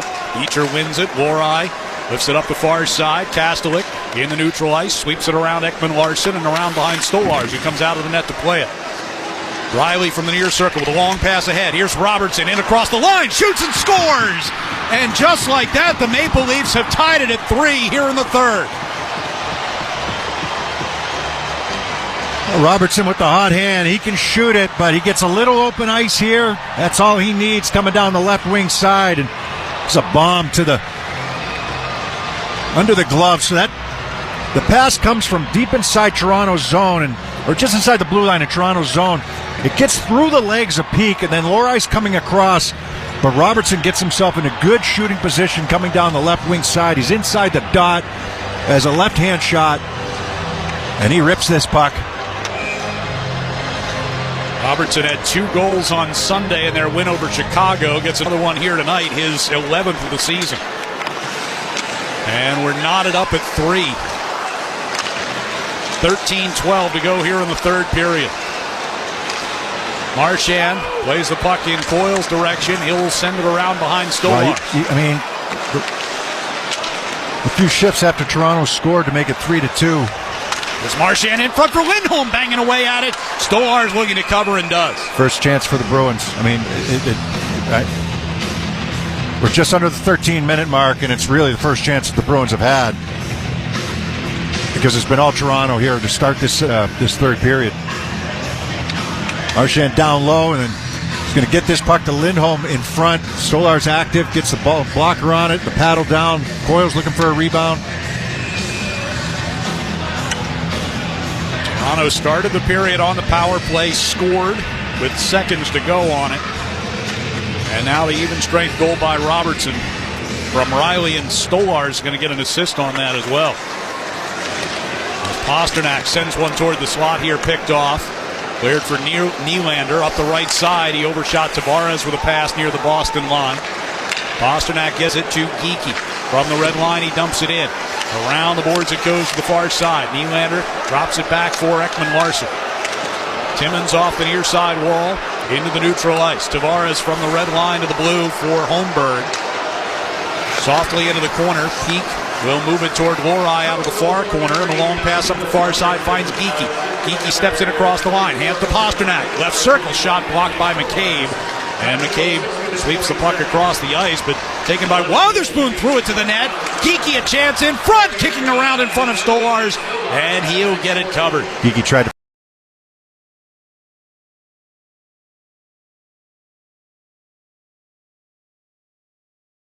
find Patra. Now so now all of a sudden, it's amazing how things change, right? Toronto makes it 3-2. They didn't have a ton going. All of a sudden, they make it 3-2, and then it's all Toronto, and then it goes 3-3, and then over the last couple shifts, at least things have settled down, and the Bruins have started to play again. They got back on their heels. Toronto sensed it. Face off. Controlled here by Toronto. Robertson will bring it through the neutral ice and lift one in towards Swayman, a bouncing puck, and he's going to force him to cover it, and then took a poke in Swayman's direction, and that draws the attention of a lot of Bruins, and everyone starts to pair off here. We got a wrestling match with Callahan in the circle. We got one out in the neutral ice here as Koepke was after Robertson. It started Robertson, though. He takes that. You know that Swayman's going to cover the puck. He's not going to play it with you bearing down on him. He sticks his stick in there, so. But, not a penalty, just saying that's what's going to draw the crowd. Right.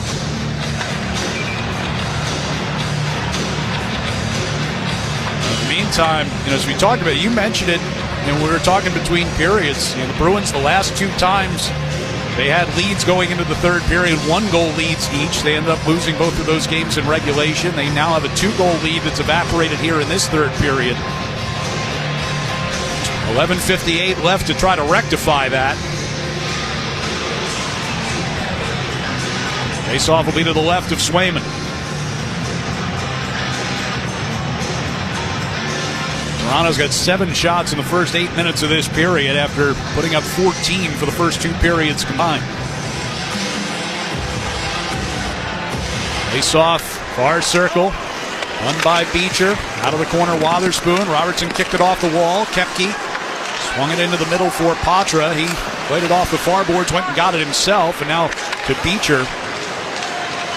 Stuck in front of the Bruins bench. Robertson able to get it back into the Boston zone. He gets ridden to the boards by Patra.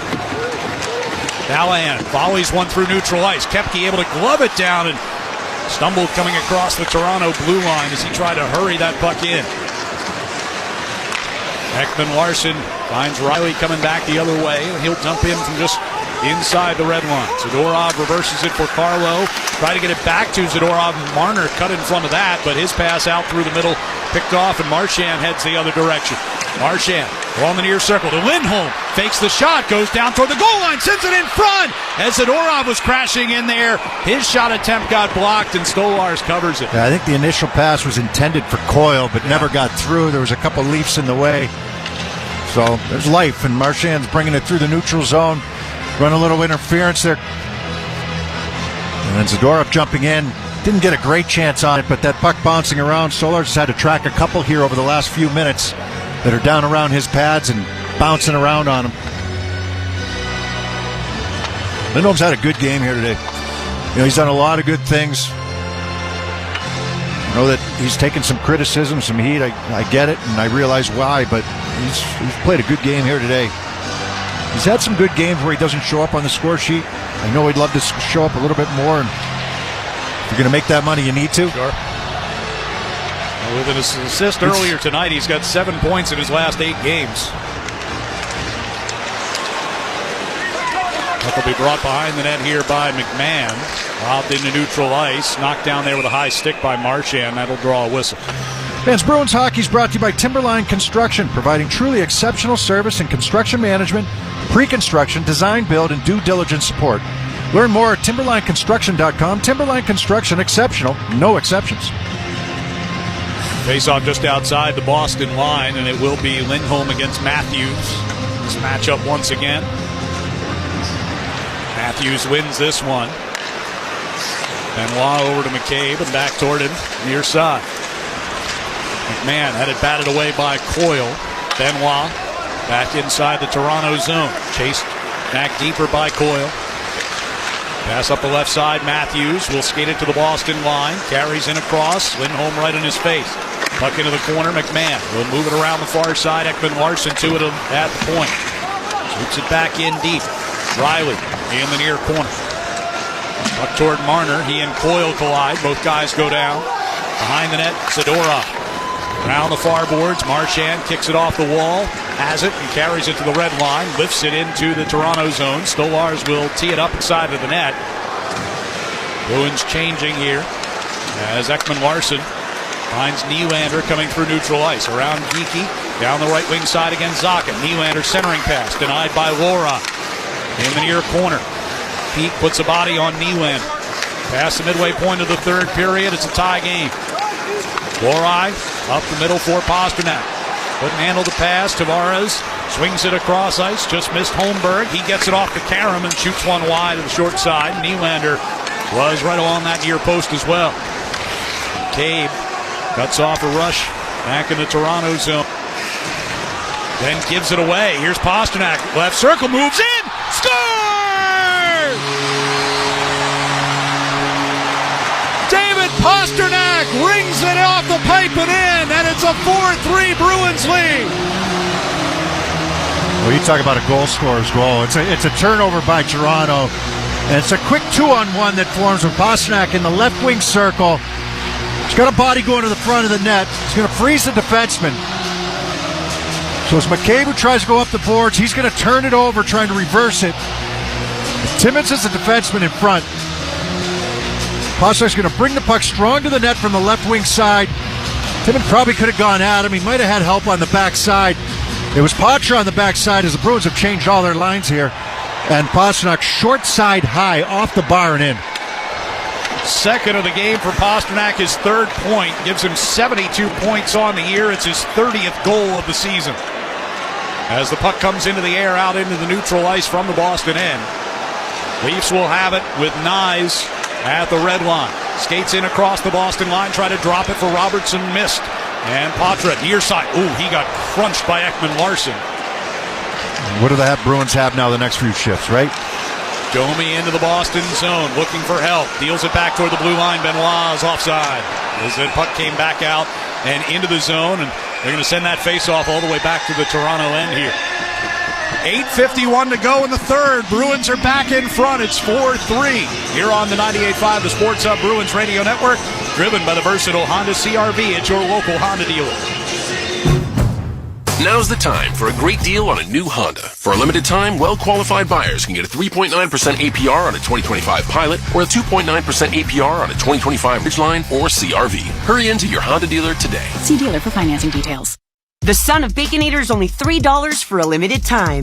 I don't think you understand. The Son of Baconator, $3. Thank you to whoever wished upon that star. For bacon that just won't quit, gotta be Wendy's. U.S. prices with space may vary. Prices may be higher in Alaska and Hawaii, not valid on a combo or in third-party delivery platform. Man, that was easy. Bulldog Rotary Hammer! Hello? It is I, He-Man, your inner Bosch. Inner... Bosch! I'm sorry, what? That powerful feeling you get when you can powerfully blast through concrete. Say it with me. What, like right now? Yes! We have the power! The more you Bosch, the more you feel like a Bosch. Calling all New England skiers and snowboarders, Tenny Mountain just received a dump of fresh powder ready for you to shred. Less than 2 hours from Boston in Plymouth, New Hampshire. Experience over 100 acres of skiing. Get your tickets now at skitenny.com. That's skitenny.com. Now's the time for a great deal on a new Honda. For a limited time, well-qualified buyers can get a 4.9% APR on a 2025 Civic or a 3.9% APR on a 2025 Accord or HR-V. Hurry into your Honda dealer today. See dealer for financing details. Exclude Civic Si and Type R. David Pasternak's second goal of the game, 30th of the season, has given the Bruins a 4-3 lead with 8:51 to go. This is Pasternak's now 8th three-point game of the year. That includes 2 in which he had 4 points. It's his 5th multi-goal game of the season. And this is now his 8th 30-goal season in the National Hockey League, including 4 in a row. The face-off in the offensive zone here for Morgan Geekie. Bruins led 3-1 coming into the third. Leafs battled back to tie it. But now the Bruins ahead with under 9 minutes to play. Puck comes back into the Boston zone. Lohrei will steer it up off the glass and out. Riley trying to pass ahead for Kampf. Missed him. Zacha played it back toward the Toronto line. Batted down by Ekman-Larsson. Peak sends it toward Geekie near side, and he'll sweep it around behind Stolar. Pastrnak in the far left wing corner against Ekman-Larsson. Puck came free to Kampf. Geekie pressures him on the forecheck. Pastrnak able to knock Ekman-Larsson off of it. Centering pass looking for Geekie redirected. Geekie it back to Lohrei at the point. Shot! Whistled through traffic and tipped on goal, and Stolar's made the save. Pastrnak now on the near side boards. Camp for takeaway. Will carry out to his own blue line. Now drop it back and head for the bench and a change. Bruins changing as well. Morgan Riley has a goal and an assist. Puck on his stick, gave to Marner. Back to Riley. And a long pass up the left side. Here's Marner inside the Boston zone. Centering for Matthews, broken up. McMahon trying to find it, overskated. Carlo will play it for Marchand out of the zone. Coyle from the red line, dumps it into the far corner. Lindholm goes in there against Timmins. Marner tried to tap it to Benoit. Nearly gave it away in front of the net. Timmins instead goes back toward the corner. Marner couldn't catch up with it. Marchand got it toward the slot. Turnaround shot by Lindholm. And Stolar's made the save. The puck gets cleared and out of play. It was deflected. That's 6 shots on goal for Lindholm here in this game. That was a tricky one. That turnaround high slot. Right pad save made by Stolarz. Some funny scores around the league today. 4-0 Montreal leading the Hurricanes. Philadelphia up 6-1 right now on Pittsburgh. Pittsburgh's about cashed in their chips for the year. Columbus battling for a playoff spot, up 5-3 on Dallas. This game's all in the third period. Buffalo up 3-2 on Anaheim in the third. Calgary with a 2-1 lead over Washington. Washington, they could coast in if they wanted to, but they won't, I'm sure. Tampa looking to make it, 6 in a row? They're up 3-1 on Edmonton. Edmonton's lost 3 in a row coming into tonight. Rangers up 5-1 on the Islanders. Islanders will be here on Thursday night. Puck comes around the near boards inside the Toronto zone, and Holmberg will back it up. Riley will skate it out. Comes to the red line, has his pocket picked by Pasternak. He's got Zacha coming down the middle. Pasternak drags it toward the slot. Tried to get it over to Geekie, and that was blocked. Still loose in front. Geekie, a backhander. Knocked down and peek at the blue line to keep a puck alive. Second effort, and the Leafs get it cleared. Nylander ahead. Nylander to Tavares, left circle shot. Swayman the save. No rebound. A little scrambly there, right? Pasternak's got an opportunity to shoot, but it's never a bad thing when he's shooting the puck, but he does have Geekie open as he makes this play. He steals the puck in the neutral zone. He's going to pull the puck. He's on the right side. He's dragging it to the middle. He tries to find Geekie going to the net on the right side. It gets blocked away. He hustles back on the back check as well. Not quite able to get there, and Tavares gets the shot, but still good hustle on that back check, and that's a nice save made by Swayman. Face off on the near circle, the Bruins zone. Coyle reaching for it. Here's Marner along the left wing circle. Centering pass broken up. Came back toward Timmins, and he shot it wide. Coyle will lob one through the neutral ice. Marchand down near the Toronto zone. Able to glove that one down. Lost his edge as he battled against Timmins. 6:25 to play here in regulation. Bruins up by 1. Puck comes into the Bruins zone. Swayman waiting for it to get to the trapezoid. Never did. Lindholm. They used the middle of the ice, and Lindholm can get that puck out. We've got Marchand, 60-footer in on Stolars. Forces him to cover as the Bruins were changing behind the play. And that'll bring another face-off in the offensive zone. Fans, check out the upcoming Hardest Working Player of the Week content on 98.5thesportshub.com Bruins page, brought to you by the Peterson School. The Peterson School is now enrolling for their spring semester in Woburn, Westwood, Worcester, Haverhill, and Turner Falls. Visit petersonschool.com to learn more.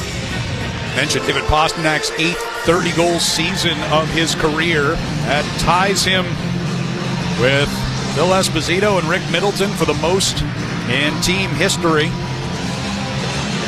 Pasternak's numbers against the Leafs, this is just regular season, right? Oh, go ahead. No, I was going to say, they are otherworldly here. As Patra along the end boards, McCabe battles for him in the corner. 24 goals in 32 games in his career, regular season. There's Patra in the far corner. Off the wall, it'll come to Camp. And he pushes it up to the blue line. Some of the Leafs have good numbers against the Bruins as well. On the left wing side, kicked into the corner. Koepke has position on Benoit, able to pop it free. Pasternak got it back toward Callahan to the point, rolled over his stick. And to scramble back to get it, but did. Wotherspoon angles a pass ahead. Pasternak inside the line. Jumped by Robertson. Pasternak's stick gets batted into the air, goes over the glass into the front row, causing a scramble to try to win that stick. They're pretty excited down there, though. Kid that's got it. I would be too. Here's Robertson, a one-timer. Swayman snuffs that out and hangs on. Pretty good souvenir with 5:09 to go in the third period. It's the Bruins 4 and the Leafs 3. Down the stretch we come on the 98.5 The Sports Hub Bruins Radio Network, driven by the versatile Honda CR-V at your local Honda dealer. Now's the time for a great deal on a new Honda. For a limited time, well-qualified buyers can get a 3.9% APR on a 2025 Pilot or a 2.9% APR on a 2025 Ridgeline or CR-V. Hurry into your Honda dealer today. See dealer for financing details. For nearly 4 decades, WellPoint has proudly provided health coverage to Massachusetts residents through the Group Insurance Commission. Based right here in Massachusetts, WellPoint is committed to supporting state and municipal employees and their families who serve our Commonwealth. WellPoint is here for your whole health. To learn more, visit wellpoint.com. Oh, this Bosch miter saw really is smooth. Feeling smooth. Who said that? It's your inner Bosch, baby.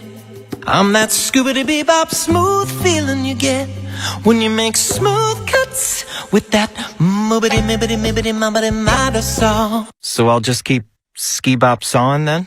Now you're getting it. Beep-bop-beep-bop, miter saw is my favorite. The more you wash, the more you feel like a... TD cardholders score special benefits at TD Garden. From pro shop discounts and free tours to free popcorn and more. These benefits were made for game time. Learn more at the TD Garden website. TD Bank. Bank of the Boston Celtics and Bruins. Now's the time for a great deal on a new Honda. For a limited time, well-qualified buyers can get a 4.9% APR on a 2025 Civic or a 3.9% APR on a 2025 Accord or HRV. Hurry into your Honda dealer today. See dealer for financing details. Exclude Civic Si and Type R.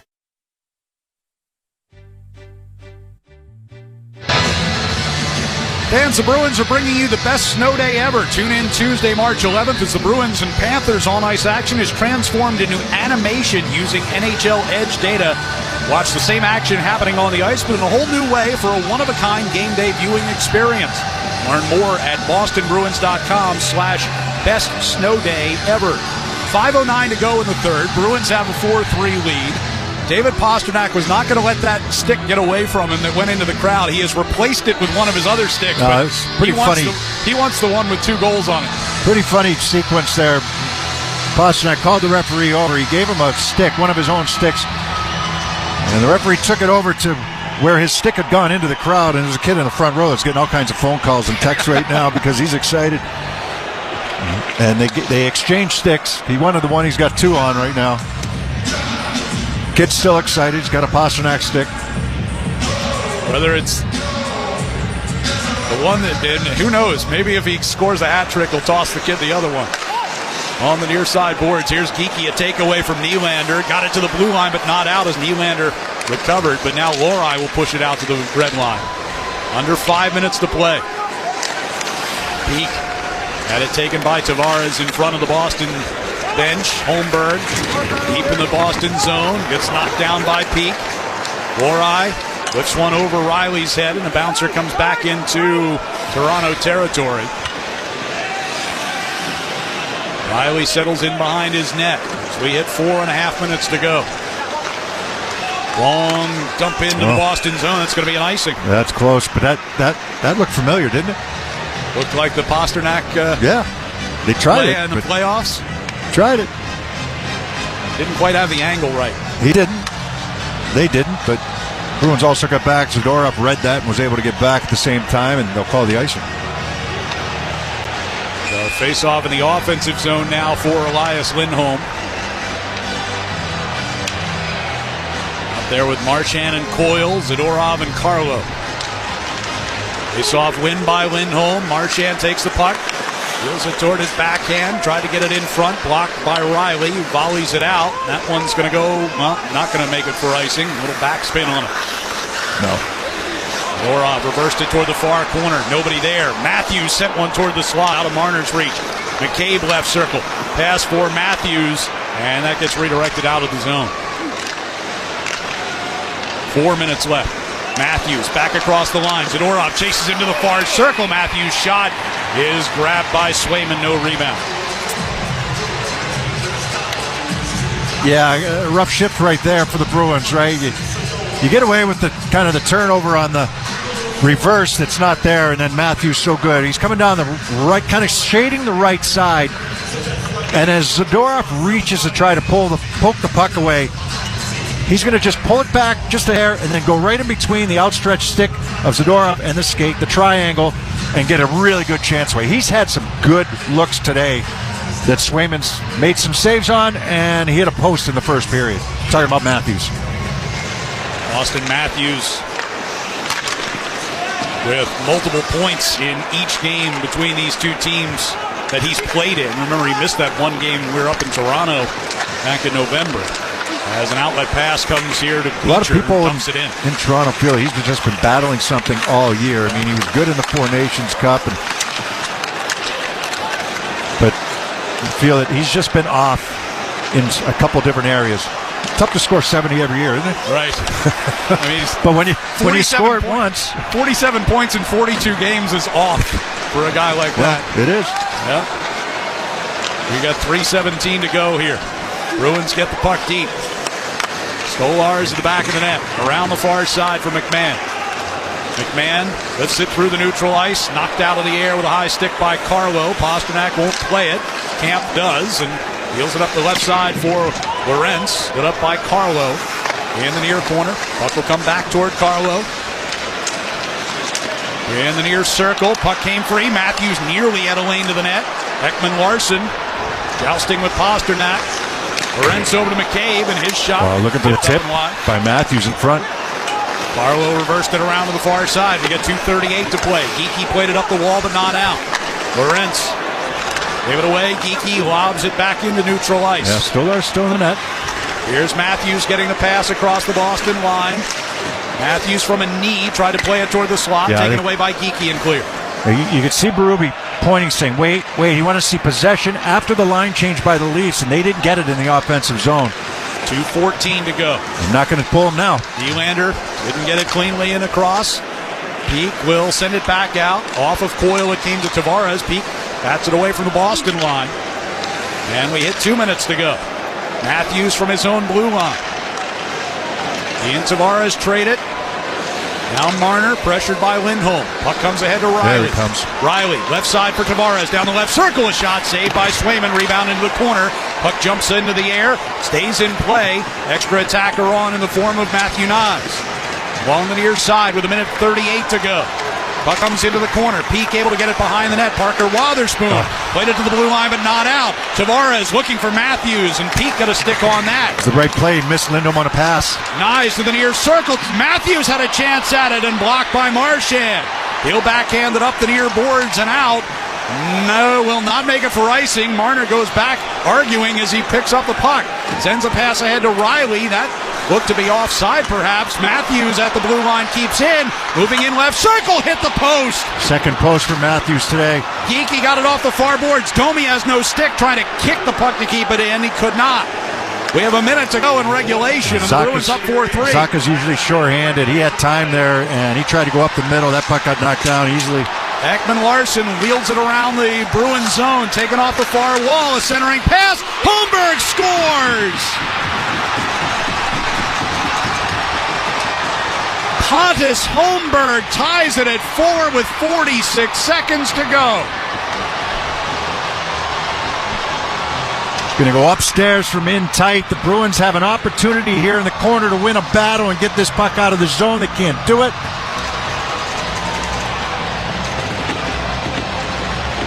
And that was Robertson who pulled it off the wall to beat Zadorov out of the corner. And he's going to make this pass in front. In tight. 5 Bruins jerseys around, but Holmberg gets this puck and he's going to go upstairs quickly.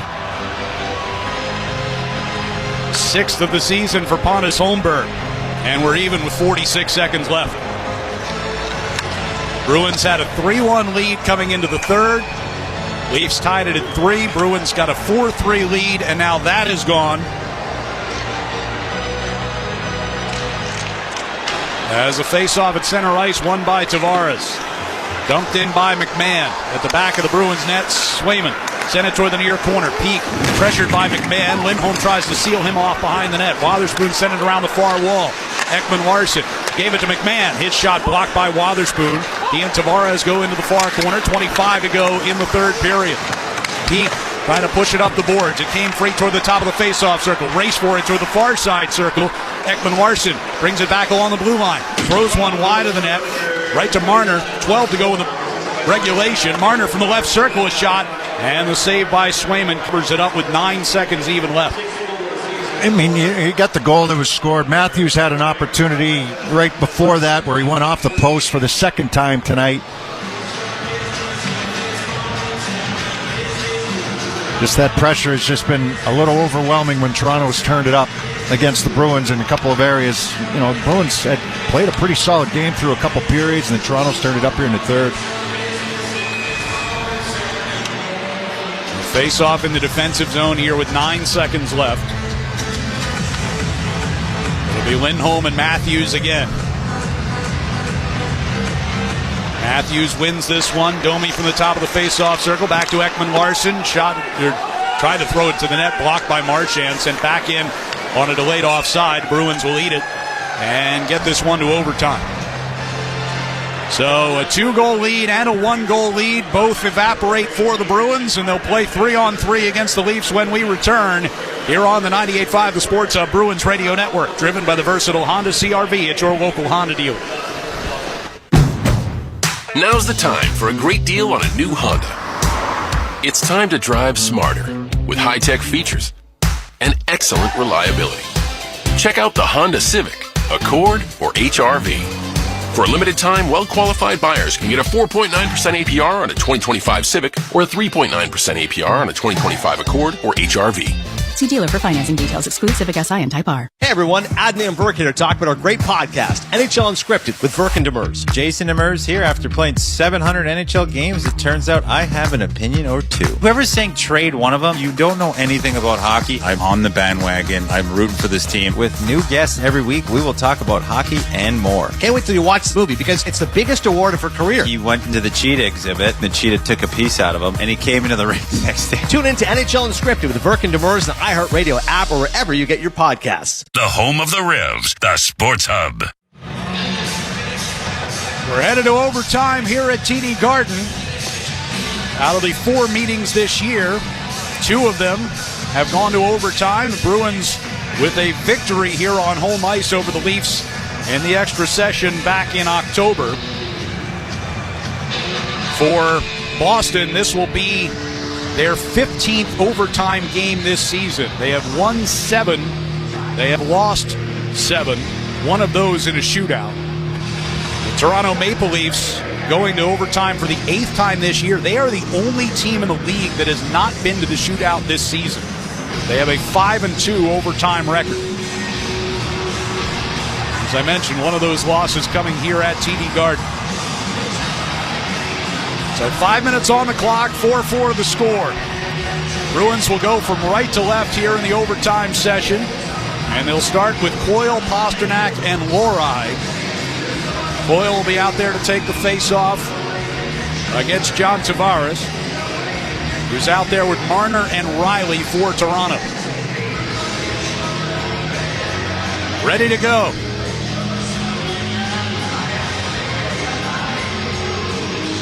Long wait for the drop. And off the face-off, Bruins have possession. Coyle goes right to the bench. Lohrei with the puck. Zacha joins the play and gets the puck from Pasternak. Coming through the neutral ice. Carries it on the right wing side. Gives to Pasternak in the middle out near the blue line. Fumbled it. Now it comes to Zacha from Lohrei. He'll give it back to Lohrei. Working his way toward the high slot. Zacha cutting toward the front of the net. Riley took the puck away. On the far boards, Lohrei trying to get it back. Zacha got a stick on it, but it comes toward Stolarz, and he'll hand it at the side of the net to Marner. And now the Leafs with their first possession. Marner will carry it through the neutral zone. Goes right down the middle. Pass off to the left side. Too far for Ekman-Larsson. Marner going to sweep it all the way back down toward his own goaltender. Stolarz handles it, holds it, and gives it now to Austin Matthews. Matthews cutting toward the right side. Now back through the middle of the neutral zone. Hands off to Nyes. Right in front for Matthews. Couldn't handle it. Matthews along the near boards against Marchand. Marchand able to get position on him. In the corner they joust, and now Zadorov gets involved. Puck comes behind the net. Matthews will get to it first. Back to McCabe along the blue line. To Matthews moving through the high slot to the right circle. Matthews goes to the back of the net. Try to get it to McCabe. Tipped out of the air by Marchand. Kept alive though. Here's Nyes, right circle. Shot. Save made. Swayman. And the whistle comes. Yeah, it's Matthews there with him and Nyes. Bodies right in that zone, winning a couple of battles down low. Looked like Marchand maybe was going to get to the puck after knocking it away, and then McCabe picks it out of the air as well. See what the Bruins come back with now. It's going to be Lohrei in the back end, come back with Zacha and Coyle to try to win this faceoff. Juarez, Marner, and Riley back out there for the Leafs. Minute 29 gone in the overtime. Zacha wins the face-off. Lohrei goes behind the net. Tavares chasing as Lohrei he can't carries keep it up through with you. neutral Use your ice. speed. Pasternak joins the play as Lohrei shot blocked into the near corner. Tavares will get it. Sends it behind the net. Marner with a long pass across the ice. Tavares 2-on-1 with Riley. Tavares down the right circle. Backhander goes up and over the net. Pasternak skates over to pick up the free puck along the far boards, and then has his pocket picked by Marner. Marner in front for Tavares. Back to Marner. Falling down. Through under the net. Kicked away. What a scary play there by Marner. He kicked that puck over. He pulled it in between his feet and kicked it over. Here's Pasternak back into the offensive zone and now brings it back out across the blue line and hands to Laura. That's great skill. Glad it didn't work, but it was great skill. 2:40 to go here in overtime. Patra along the near side. He slips and falls at the blue line, gets back up, maintains possession, drops it back. Yeah, Laurie probably could use a change here. Geekie will bring the puck from the red line to the blue line. Tries to shoot, blocked by Marner. Geekie retrieves it in behind the net against Ekman Larsson. Marner takes it away. Ekman Larsson now behind his own net with 2:15 to go in overtime. Long pass ahead. Marner couldn't handle it cleanly. He was at the end of his shift. Wotherspoon now from the far side of the Bruins net. That was a quick change by the Leafs. And liberal on that change to make sure that the Bruins weren't going to get a break. Geekie finds Marchand cutting across the red line, in across the Toronto blue. Around Robertson, goes to the back of the net. Keeps it moving toward the near side corner and lost it, but it'll come out of the zone, and Wotherspoon will take it from there with 1:50 to go. In across the line with some numbers. Lindholm to Marchand. Couldn't get it out of the air. Marchand's got it behind the net. Sends it back toward the blue line for Wotherspoon. Wotherspoon hands to Marchand on the right wing circle. Through the high slot, he skates it toward the near circle. Wheels it along the wall. Brings it back to the blue line all the way out. He's got to get off. And he will here as Marchand collects it at the red line. Skates it ahead toward the blue. Gives to Zadorov. Brings in across the line. Shot. Glove saved by Stolars. Hangs on with 1:20 left. I didn't know who the Bruins would come back with, whether it was going to be Lorite. Lorite's going to hop out now instead of Zadorov, yeah. Wotherspoon's out there for a little while, saying if this puck gets turned over, that's going to be tough to get back.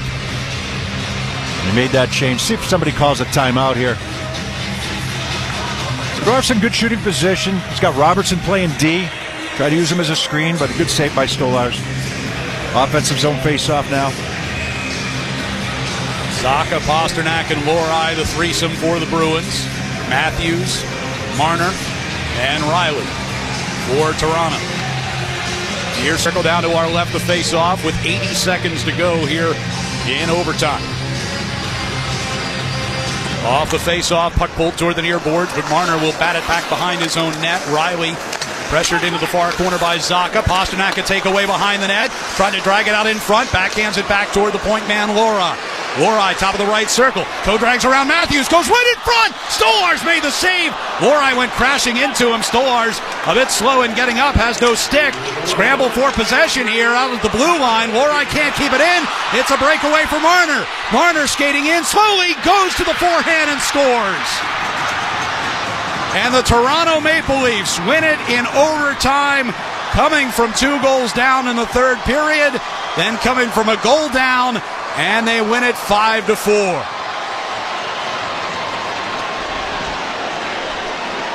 Celebration for the Leafs out at center ice, and the dejected Bruins, for the third straight game that they have led going into the third period, won't come away with 2 points. We'll be back with a recap next on the 98.5 The Sports Hub Bruins Radio Network, driven by the versatile Honda CR-V at your local Honda dealer. This Bosch 2-in-1 impact driver rules. Oh, yeah! That couldn't have been Macho Man Randy Savage indeed. Yeah, a.k.a. you're in a Bosch. I'm a macho manifestation of that feeling you get when you use that 2-in-1 impact driver. Oh, yeah? Nah, say it with your chest, brother. Oh, yeah! Oh, yeah! We'll work on that. The more you Bosch, the more you feel like a Bosch. Now's the time for a great deal on a new Honda. It's time to drive smarter with high-tech features and excellent reliability. Check out the Honda Civic, Accord, or HR-V. For a limited time, well-qualified buyers can get a 4.9% APR on a 2025 Civic or a 3.9% APR on a 2025 Accord or HR-V. See dealer for financing details. Exclude Civic SI and Type R. For nearly 4 decades, WellPoint has proudly provided health coverage to Massachusetts residents through the Group Insurance Commission. Based right here in Massachusetts, WellPoint is committed to supporting state and municipal employees and their families who serve our Commonwealth. WellPoint is here for your whole health. To learn more, visit wellpoint.com. Hey everyone, Adney and Verk here to talk about our great podcast, NHL Unscripted with Verk and Demers. Jason Demers here. After playing 700 NHL games, it turns out I have an opinion or two. Whoever's saying trade one of them, you don't know anything about hockey. I'm on the bandwagon. I'm rooting for this team. With new guests every week, we will talk about hockey and more. Can't wait till you watch this movie.